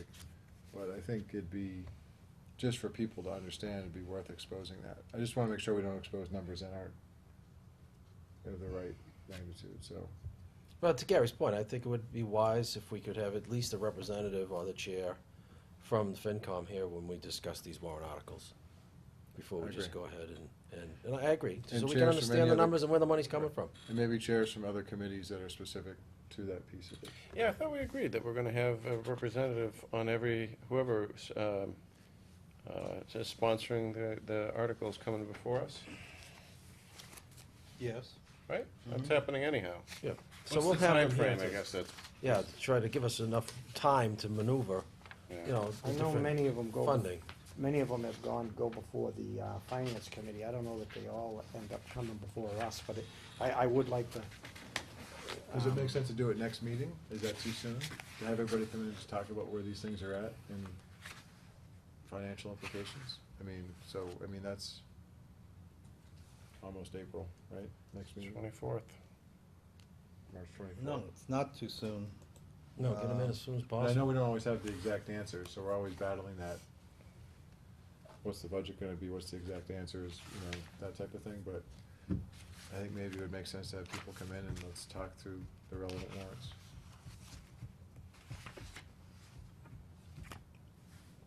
Anybody opposed? Nope. No, we've talked, I thought this was Well, this I'm isn't, talking about- this isn't an assumption, this needs to happen sooner than later, I Right, guess, so, maybe that's the. Mike, maybe we can target next meeting, and you and I can work together if there's issues with somebody being there or whatnot, but I do think it's, if we can get to the next level of detail.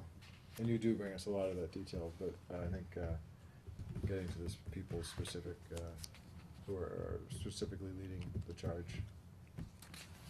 Yeah, CIP's on here for a lot, so that'd be easy. You got the marijuana dispensary. Yeah, you've that's got, planning. Not just financial, you've got other Right, decisions. right, there. so.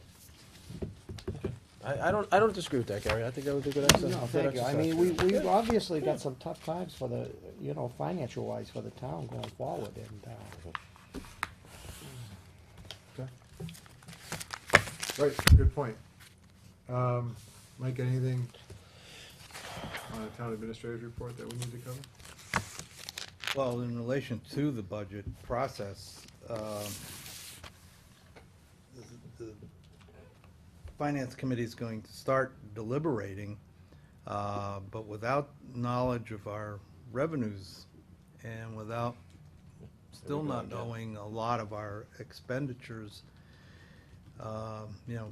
it's gonna be uncertain for quite a while. But they're moving forward. Haven't heard anything out of MMA as far as the legislature and where their heads are at as far as revenue. We're cautiously optimistic that it's gonna be more than the governor's budget. But how much more?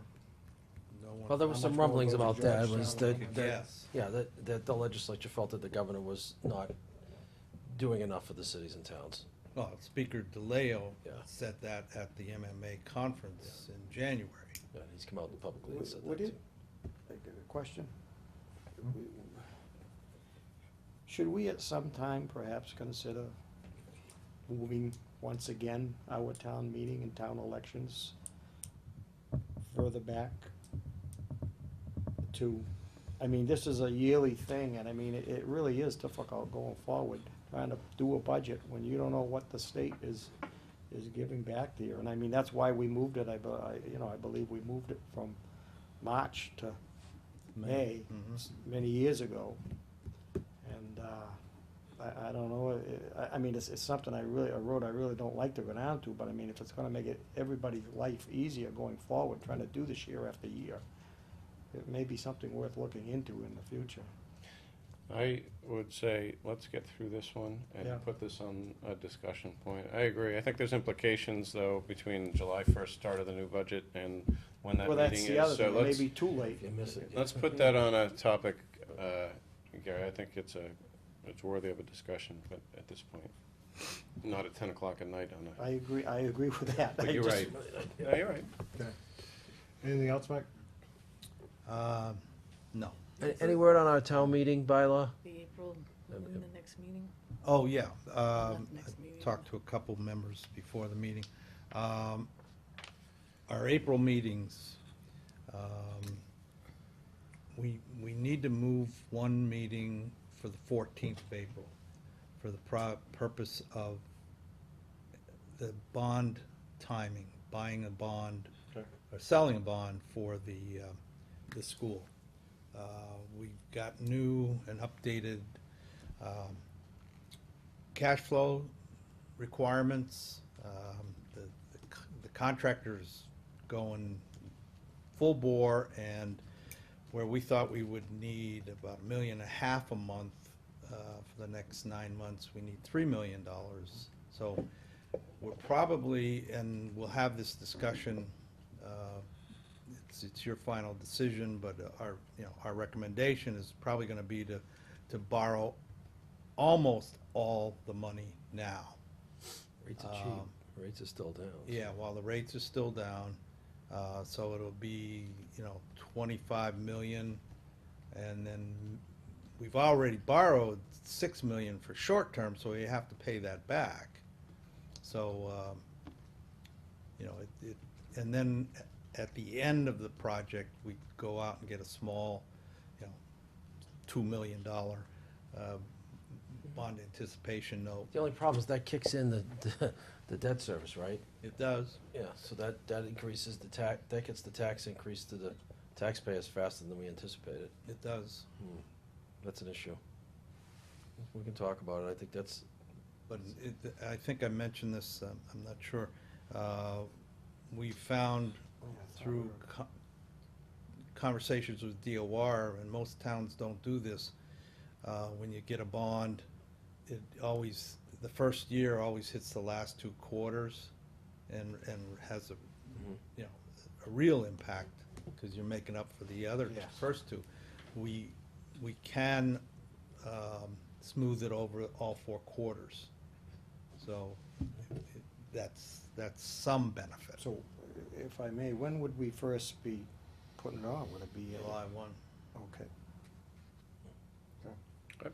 All right, so what are the that's- dates again, so? We need a So I'm meeting trying to on the get to- 14th. So we moving the 7th, the meeting from the 7th to the 14th? In April? In April. Yes. Okay. So we'll April. be meeting the 14th and 28th. So we're not meeting on the 7th? No. No, not unless you wanted to add another meeting in. Well, so we can meet on the 24th, and then if we had to decide for another meeting, we'd have an option. Yes. Right. And the 24th, the auditor was coming in and Margaret Yeah, Right. that's gonna be, right, on March 24th. yeah. What did we talk about for the next meeting? Next meeting was for the warrant discussion. Yeah, Coming to in. bring in everybody for the warrant discussion. That'll be a full night, because the auditor's coming to go over the audit, and then our bond counsel, our financial advisor's gonna come in and talk to you about the bond options that you'll have to vote on for the 14th. Can we move the audit people out? I mean, what's the urgency there? We need the audit for the bond call. Okay. So maybe we pick a few of the bigger key issues and have Yeah, people I- come in and I discuss think that so. versus everybody. So we can work on maybe finding a couple of key issues to Some discuss. common ground, yeah. Cool. All right, entertain a motion to adjourn. So can we just go over the dates one more time? And the next meeting is when? Next meeting is March. 24th of March, right? 24th. Yeah. And then April, we're meeting 14th, the 14th yes, and then the April 28th. yes. I'll be out of town on the 28th, Mr. Chairman, just to let you know. I'll put it on my calendar. Thank God. Okay, So moved. motion to adjourn, so moved. Aye. Did I get a second? Aye. Aye. Aye. All right. All right. Meeting adjourned, thank you. Aye, aye, aye. Everybody sign the liquor license?